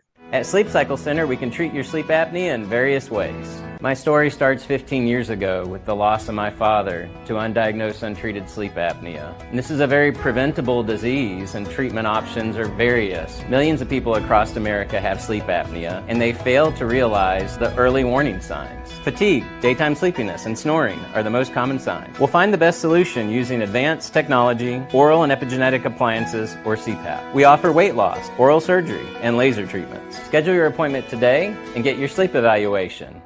If you're looking to remodel a kitchen, renovate your bathroom, or maybe add some new life to your outdoor space, reach out to our friends at McCall Custom Homes. They are custom home builders and renovators here in Central Texas, and they've been doing it in Central Texas for more than 40 years. It's a father-son team with a ton of experience, and all of that experience is here in the Austin area. So they know what it takes to turn an Austin area home into something truly, truly special. Right now, our friends at McCall Custom Homes are offering free estimates to TSU listeners so they can come out to your place, hear your vision, they can tell you what they can do, and then you can go from there. Don't just take my word for it. Check out their website, McCallCustomHomesATX.com. Look at the gallery of jobs they've done over the last 4 decades. And then when you're ready, again, reach out to them and they will come to you. McCallCustomHomesATX.com, or you can call or text Mike McCall directly at 512-633-9580. It's McCall Custom Homes. We build value into your home. Field goal, end zone, interception. What's up, kid? Just trying to write a new commercial for audiovisual consultations. You know, football season is about to start. Okay, so what have you got so far? Roses are red, violets are blue, football is awesome, our installations are too. Yeah, I don't think you're getting what I want. Okay, how about my football lies over the ocean? Boy. Yeah, I guess I just don't really understand this sport. Like, think about hockey, a sport played by real men. Fights, no TV timeouts, and no flopping. Yeah, that's why Audiovisual installs systems so that every customer feels like they're right there on the field. People's love for football might be hard to understand, but ABC can tackle any residential or home improvement to get you ready for the big game. Now you're getting it. Ready for the halftime show? What? Hug your kids, laugh with strangers, and make love to whoever the hell you want. Just call us at 255-8678. That's 512-255-8678. Welcome back into Open Gym here on Texas Sports Unfiltered. Myself, Patrick Davis, alongside Matt Galatzan of Texas Longhorns on SI. And, of course, you, the third member of Open Gym. Text line's open, 512-222-9328. And, of course, in the chat on Facebook, Twitch, X, and on YouTube. Going over the text line, Jan says, yes, start kick field goals. I'm going to give myself a lottery ticket. It does feel he kicked a lot of field goals. And, I mean, it was impressive. He feels confident. It is also funny that I don't know if he felt – the question is, did he not feel any confidence in Bert Auburn at any point? Or did he just have way more confidence in Quinn Ewers in that offense? I think it's more confidence. Yeah. I think that it's probably just he likes the analytics. He likes being aggressive. And I think that the fact that he kicked field goals in this game would really more tell you that he didn't quite trust the offense to convert. If Arch had last year's offensive line this year, I think that he would have been like every fourth down you go for it. I think so too. I think that may be it. So it's just a product of what he's seen this year. Against he knew that in this game points would be at a premium, and they were. So there you go. It's that simple. I don't think it has anything to do with Mason Shipley or Bert Auburn or any of that kind of stuff. I don't either. I agree with you. I agree with you on that one. It feels interesting because you can tell he's like, well, I felt confident to do this. You're like, see, you never felt confident to do it last year. I feel like the correct answer is I did not feel confident in my offensive line to make sure this would work. And speaking of that, Dag over there says, do you think we'll see more consistency from the O-line moving forward? That kind of depends on the coaching. I do think Nick Brooks is going to continue to be the better option at left guard, but there are going to be growing pains with that. Cole Hudson is still a wild card to me. I just don't know if that guy is ever going to figure out the center position the way he needs to and the time he's going to be able to do it. Trevor Goosby's been pretty consistent, not always great, but consistent, I would say. And then at right tackle, you're just going to have to try and get the best you can out of Brandon Baker at this point. But the reality is, can Sark and, call an offense that does not require them to have to be consistently 4 seconds, 5 seconds holding, to consistently not allow really talented rushers to get home, to not consistently not make them have to make interior blocks trying to move linemen around that are going to be too hard to do. I think all of those pieces are difficult for Texas, that they're going to have to figure out how to use the guys. So if Sark uses them in the way that they're best used right now for their talents, then we will see it because the play calling will be better and more suited to them. But if he starts going back to let's start throwing the ball downfield, all bets are off. I'm pretty confident that you're going to see more consistency out of the line because I think Nick Brooks is going to be one of your best offensive linemen by the end of the year. I think he's made some tremendous strides just in the last 2 weeks. And he provides an aggressiveness and a physicality that I don't think you had before. In an athleticism at that position that I don't think you've had before. Cole Hudson is an absolute liability. That's just what he is. There's no two ways around it. He's been bad every single game this year, with the exception of probably Ohio State. I did not do an all-22 review for Ohio State, so I'd have to go back and see how he played in that game. But they need a new center. There's just not one on the roster right now. I don't know that Connor Robertson would be any better, but maybe he would be. I just think that they're going to stick with Hudson, and that's going to be their biggest weak spot. Yeah, I get where you're at with that. It's, I feel like it's going to have to get really bad for it to come down to them pulling Cole Hudson at this point. They feel more confident with him out there. But it's been a problem. There's way too many times I've watched Cole Hudson stand there in a blocking stance with people running right past him. And you're just like, how does this happen? Explain to me how so many times. And my only assumption is I don't want to get a penalty. So I don't want to reach my hand out and grab. And you're like, well, just push him. Give your guy 0.5 more seconds. Because a full steam guy versus a guy that you maybe just kind of lean into a little bit when you're a big boy yourself and just put your hand into his chest and maybe knock him a little off, that's not holding. It's just a push, just an arm, just sticking an arm out. And, yeah, you know, I don't know if it's just his training is so your arms never leave your inside. You know, you never leave outside. You're like, you got to do something, man. You got to touch them. Just play flag football for me for a second. Play two-hand touch. I feel like Cole Hudson's been playing to the scheme and what he's supposed to be doing, rather than being aggressive and reactionary. And what I mean by that is, I think that he thinks, okay, I'm supposed to go here, but even when he goes there, there's not somebody there that he's supposed to block. Yeah. Whereas he should be able to recognize, like, okay, there's not going to be a guy that's coming into that gap. Maybe I should redirect my attention over here and get a hand on a guy. And robotic, I guess, would be a way that you could describe that, something along those lines.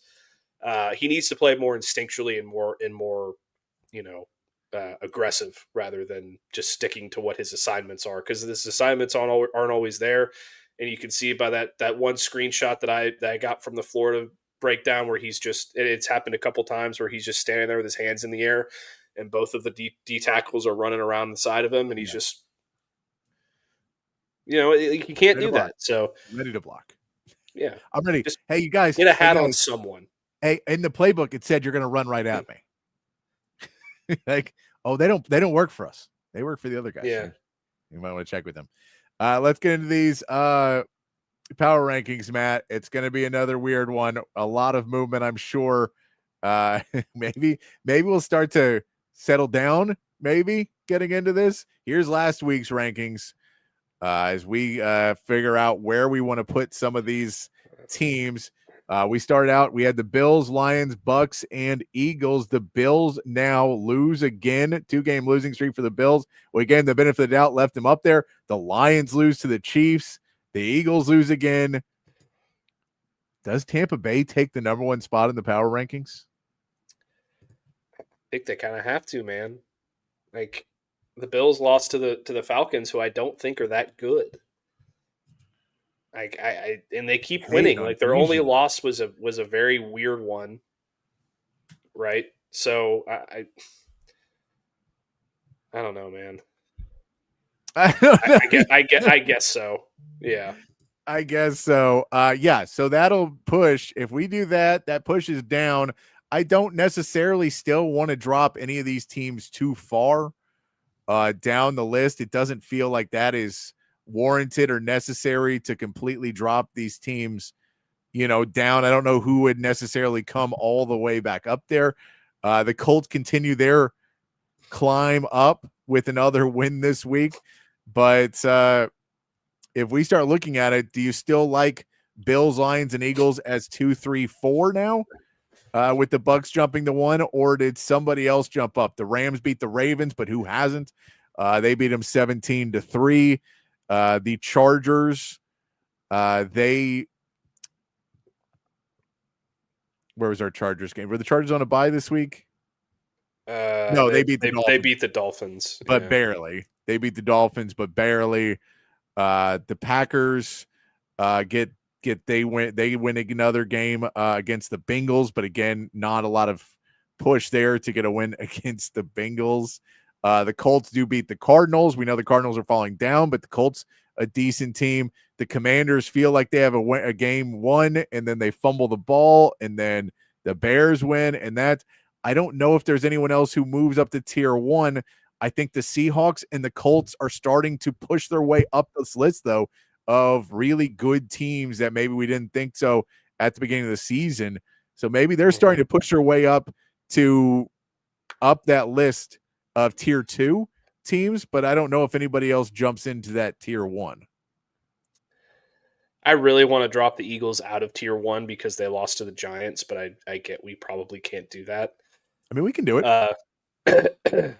You think so? Yeah, they've been really bad this year. Like, they've won games, but they have not been good once this year. Yeah. Okay, let's do it then. Screw the Eagles. I'm going Bucks at 1. I'm going Bills at 2. I'm going Lions at 3. And then who do you put at 4? Do we have another tier 1 team? Because if anybody has a claim to be a tier 1 team that's not currently a tier 1 team, it's probably the Colts. It is. I still Maybe don't. You could say the Steelers, but like probably not. No. I think that is tier 1. I think those 3 teams are Super Bowl favorites, and I don't think anybody else is a Super Bowl favorite anymore. You know what I'm saying? I think that those 3 teams, we can still say, I still think those teams have the ability to go win a Super Bowl this year. And other teams have the ability, but I don't know if I necessarily believe in them as much. So that puts us into tier 2. In tier 2, we have the Eagles, Chargers, Rams, Packers, Colts, and Commanders. I think the Seahawks are definitely moving into that tier 2 right now. The Broncos are right on the edge of moving up, but I'm not going to give them extra credit for winning a game against the Jets by 2 points. You have to beat these bad teams by more. So I think that they're in that conversation, and the Steelers are moving up into tier 3, probably. The Chiefs move back into tier 3, probably, with a couple of wins there, but I don't know if they jump up into tier 2. So what do you like in tier 2, Matt? I think the Colts should be number 4. They continue to impress me. Okay. Like every single week, they've been good. They just paid Jonathan Taylor. Remember when they wouldn't pay Jonathan Taylor a couple of years ago, and now he's just dominating? Yeah. I mean, I get that they really haven't beaten anybody really good. No, but it'll be a big test this week against the Chargers. But they've beaten almost everybody in front of them, with the exception of the Rams, and they made that a heck of a game. Yeah. So I'm tempted to put them number 4. Indiana Jones, moving them up to number 4. Hell yeah! All right. So now do we stop the Eagles slide at 5 here? Probably. I'd love to have the Eagles slide farther, but I feel like the more I slide them, the better chance they have to rebound and start being good and make us look like idiots. And I don't want that. So I'm not going to push them too far down. Okay. I would say we can, I mean, the question is now, do you, out of the teams that won here in this, do you move the Packers for winning a game against the Bengals, or the Chargers for winning a game against the Dolphins, or the Rams for beating the Ravens? Does that instigate any of them moving up? Does the Seahawks getting yet another win over a Jags team that was 4-1, does that boost them up into tier 3 and above anybody else?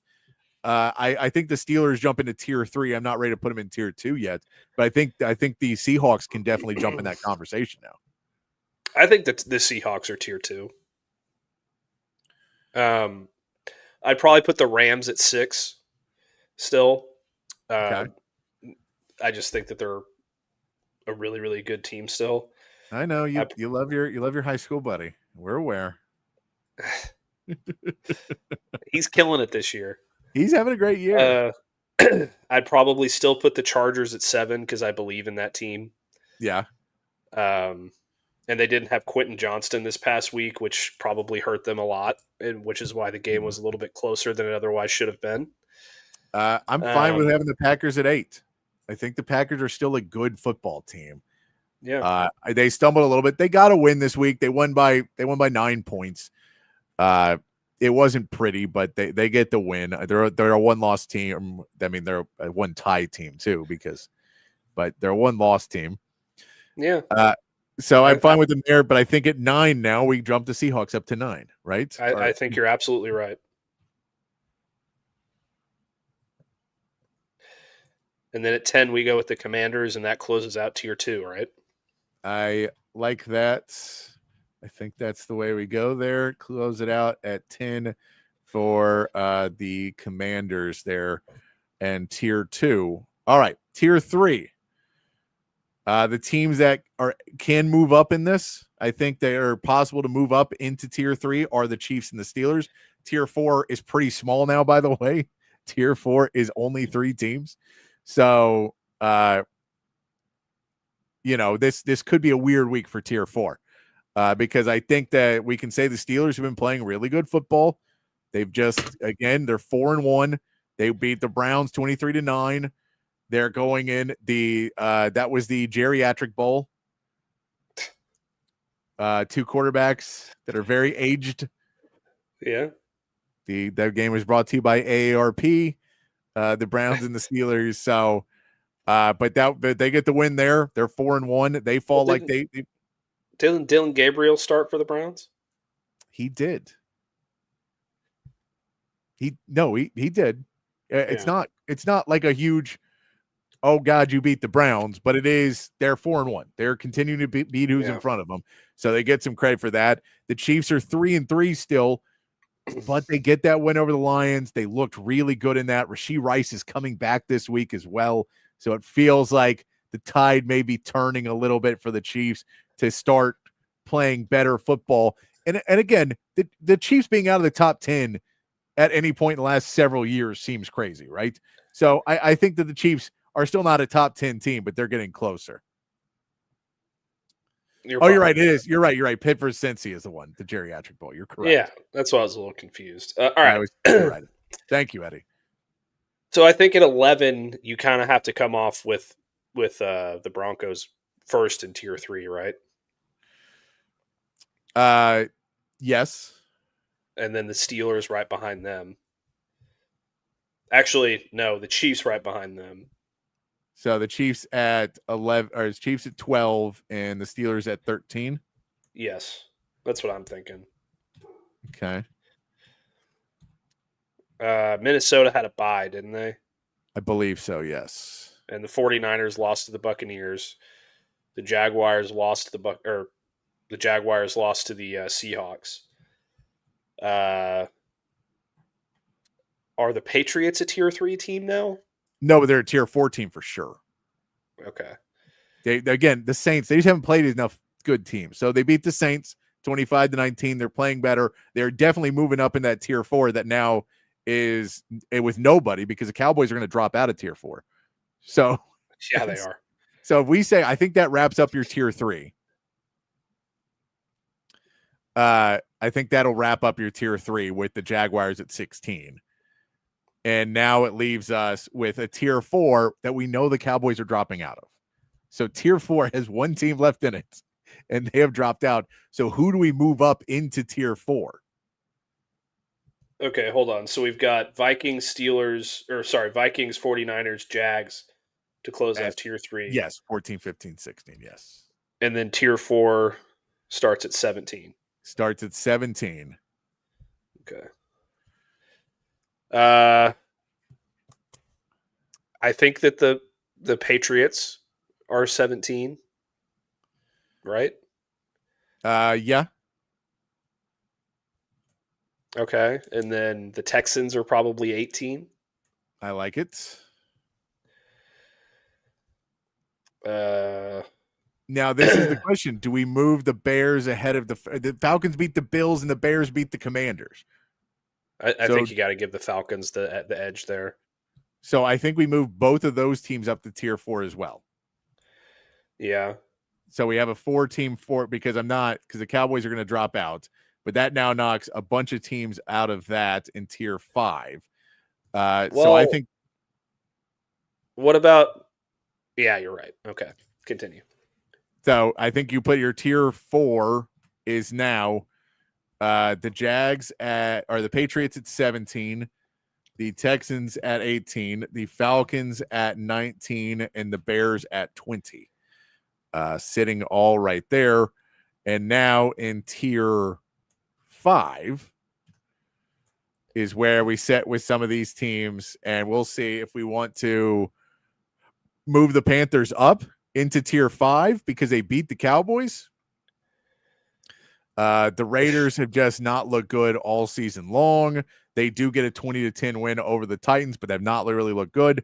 The Giants still having their struggles as well, even though they are able to get a win on Thursday Night Football and the Bengals lose. So I don't know how many teams we can move up into tier 5. I don't know who we move down in this one, but we are now looking. Here we go. I think you definitely move the Cowboys into tier 5. Yes. And I think you put them behind the Panthers because the Panthers just beat them. So we're going to move the Panthers up to 21. Yes.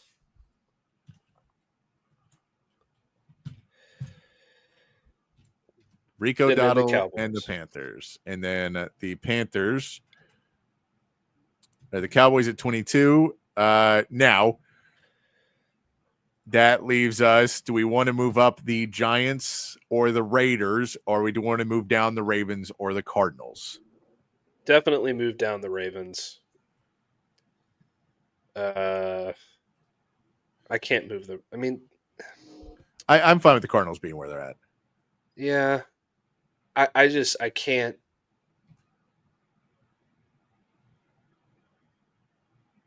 Yeah. If you're not a, this is where it gets so terrible. I guess you leave the Cardinals in tier 5, but they don't have their running back. So it's like, or do we have a two team tier 5? 3 team right now. Panthers at 21, Cowboys at 22, and the Cardinals at 23. But should we drop the Cardinals to tier 6? The Cardinals going to stay in. I think the Cardinals, I just feel like they're like that tier 5 team. So they're never going to beat anybody above tier, but I think they can beat tier 6 down. Okay. I feel like that's where I want them to be. Okay. So top of tier 6 then at number 24. I'd move the Giants up there personally. Yeah, they beat the Eagles, so that's a good win. I think they're starting to be. They're a fun team to watch, if nothing else. Yeah, like Jackson Dart and Cam Scadaboo are like Jackson Dart and Cam Scadaboo is fun to watch. It is. If they had Malik Neighbors, I'd feel a lot better about it. But I agree with you. And then I'd go Ravens, Raiders, Bengals. I know the Raiders won this week. They beat Tennessee and they fired their coach because that's how bad they are. The Ravens are bad, but they will get Lamar Jackson back. Well, at least this offense should get back on track with Lamar Jackson coming back. And they held the Rams to 17 points. So maybe there's a turn in the defense as well if they're able to get going. So I don't want to drop them any further than 26. I think they're going to start bouncing back. So we've got the Ravens at 25 and then the Raiders at 26. Mm-hmm. Yes, and then the Bengals at 27. Dude, they have to drop into tier 7. They're so bad. They're really bad. They're so bad. Joe Burrow should win MVP, not even if he's not playing.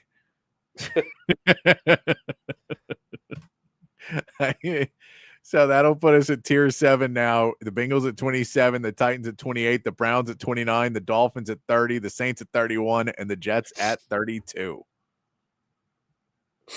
I guess you do the Bengals at 27. It kind of stays like maybe you could drop the Titans down farther. You could, but everybody lost. Yeah. Everybody lost. Can we make a tier 8? No more tiers. Tier 7 is garbage. Tier 7 is you have now hit garbage. Okay. So yeah, we could technically move the Titans down further. The Browns don't deserve it though, and neither do the Dolphins.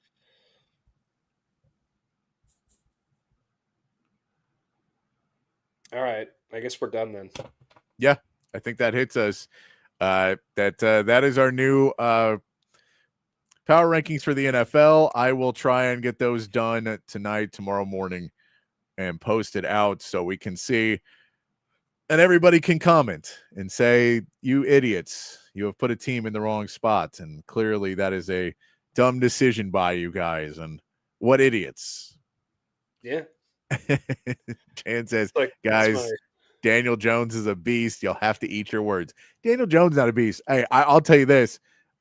We saw why the Eagles offense was good when they won a Super Bowl a few years back. That Steichen's a hell of a coach right now, getting that thing going. Once he got a quarterback in there who could do what he wanted to do, How bad is Anthony Richardson, by the way? Really bad. really bad. They look so much better with Daniel Jones. And by the way, you know what I think this really is? Daniel Jones is going to get another contract, like another 5-year deal for like $80 million, and then immediately suck again. Everyone's like, oh, you tricked us again, Daniel Jones. Yeah, I mean, he's so far this season, he ranks number 10 among all NFL quarterbacks in PFF grade. So he has been really good. Yeah. The thing where it throws it off for me a little bit is that Spencer Rattler is number 11.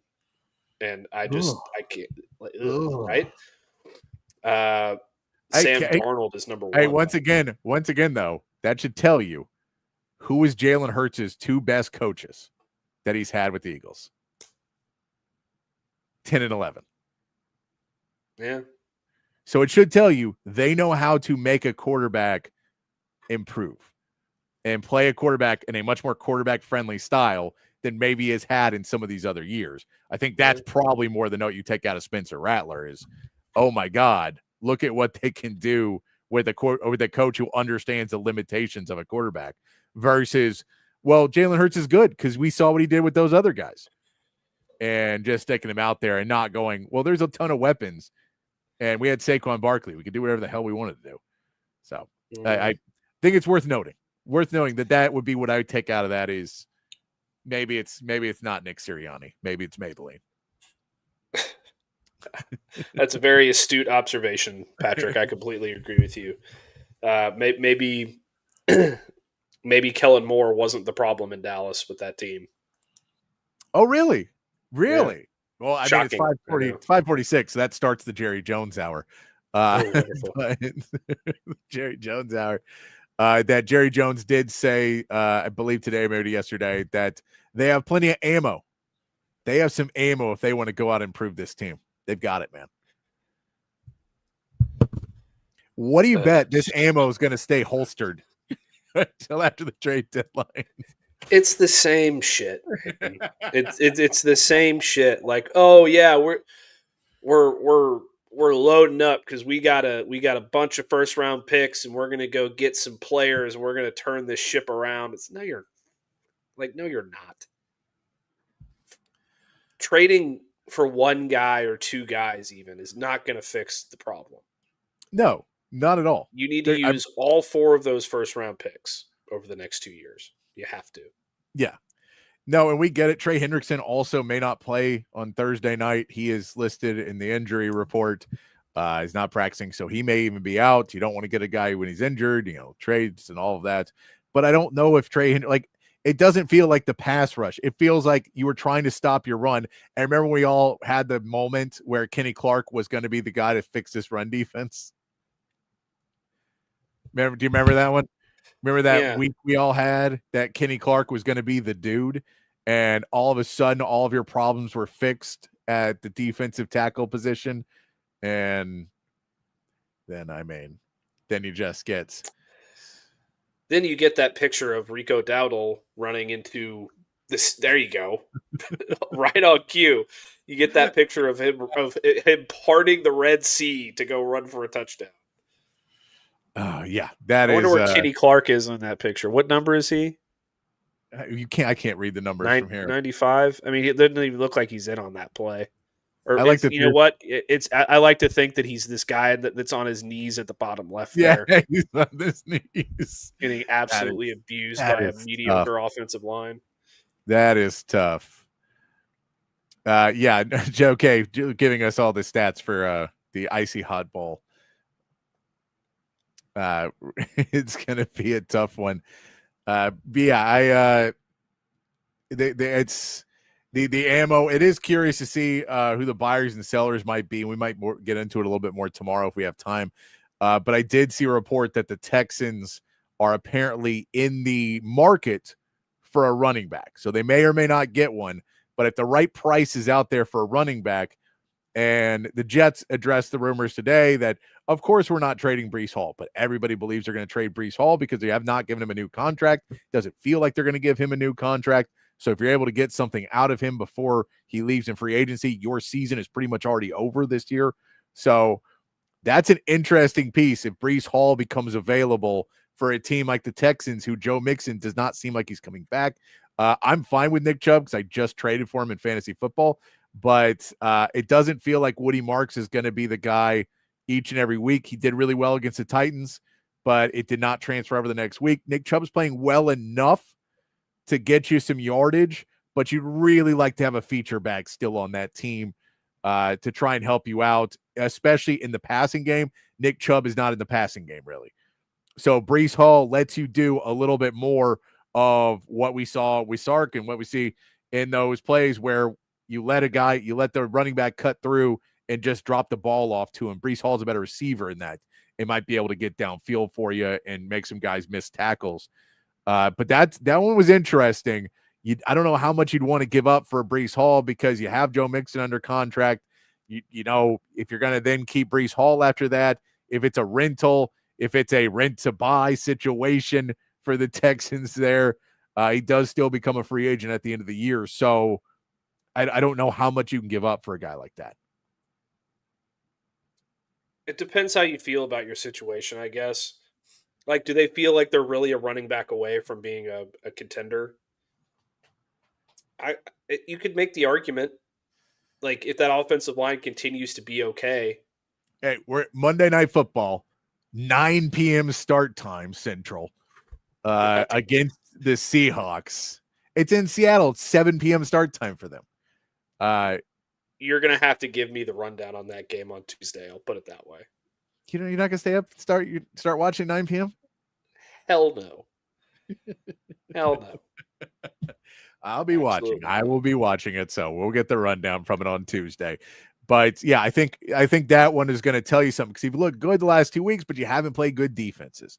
So now the question is, when you play a much better defense, do you fall back into a maybe we'll get a field goal or two team? Then it doesn't feel like there is a one piece to fix this. Then, you know, you're trying to give all your draft picks up to go find offensive linemen. And I don't trust them to find the right guys. The right guys probably aren't available. You know, you have to do that in free agency. You have to do that in the draft. So I don't know if that would be there for them, but it's an interesting question because if the offense does start to figure some things out, if Nick Caley is starting to figure out how to call plays as a new play caller, if he's starting to figure and evolving as we see, that's the hope. But he is about to meet a more seasoned guy in McDaniel there in Seattle on a Monday night game. So he's going to have to figure that one out. All right, let's take our last break, Matt. Then we'll come back, wrap it up with our meathead of the day, and say goodbye to a Wednesday edition of Open Gym. Hi, I'm Hayden Covert. Welcome to Covert Buick GMC of Bee Cave, your home in the Hill Country for new and pre-owned Buick and GMC vehicles. With beautiful inventory arriving daily, including the GMC Yukon, Sierra 1500, and Buick Enclave, you'll be certain to find the perfect vehicle at an incredible deal. Our service department is also open for all your vehicle maintenance needs. Visit us today for a test drive. Covert, born and raised in Austin. We are professional grade. Altstadt Beer, the best beer that you can find all throughout the great state of Texas. Y'all know I've been a fan of Altstadt for years now, and if you try it, I think you will be too. If you've already tried it, you know exactly what I am talking about. Altstadt is brewed locally in Fredericksburg, but available all over the state of Texas. So if you're tuned in Austin, San Antonio, Dallas, Houston, it does not matter. You can find Altstadt at a local grocery store or liquor store. They've got a bunch of different brews, something for every beer drinker out there. The lager, the Kolsch, those are their two flagship beers, both award winners. They are fantastic. The Altstadt Light sacrifices on calories but does not sacrifice on the taste. They've got great pills, tons of great seasonals as well. I'm telling you, one sip and you won't go back to the other beers you've been drinking in the past. It is the official beer of BK. It should be the official beer of you as well. It's Altstadt Beer. No impurities, no regrets. Hey y'all, I'm Camille McKay. And I'm Tom McKay, owner of Audiovisual Consultations. The old man and I are here to give you your summer weather forecast. It's hot. That's right, kid. Which means it's time for pool parties, grilling burgers, and taking a beach vacation, right? Well, I don't know about a vacation, but audiovisual brings more heat than any tropical destination. It was worth a shot. I'll settle for some outdoor speakers. You know, audiovisual can do a lot more than that. We provide outdoor video screens, audio systems, landscape lighting, even solar shades for your patio to keep the Texas heat at bay. Well, I'm sold. Let's wrap this up. I'm ready to lounge on a floaty and listen to some smooth jazz. Well, that sounds wonderful, but some smooth reggae is the way to go this summer. Good thing we can listen to both with the Sonos sound system. I call dibs on the floaty, though. Peace out. Kid, wait a second. Give us a call at 512-255-8678 or visit us at avconsultations.com. That's 512-255-8678.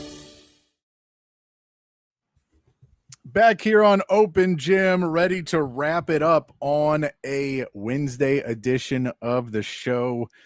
Tomorrow, getting into a little bit more Kentucky. I think we're going to start we may have a new guest segment every Thursday, Matt.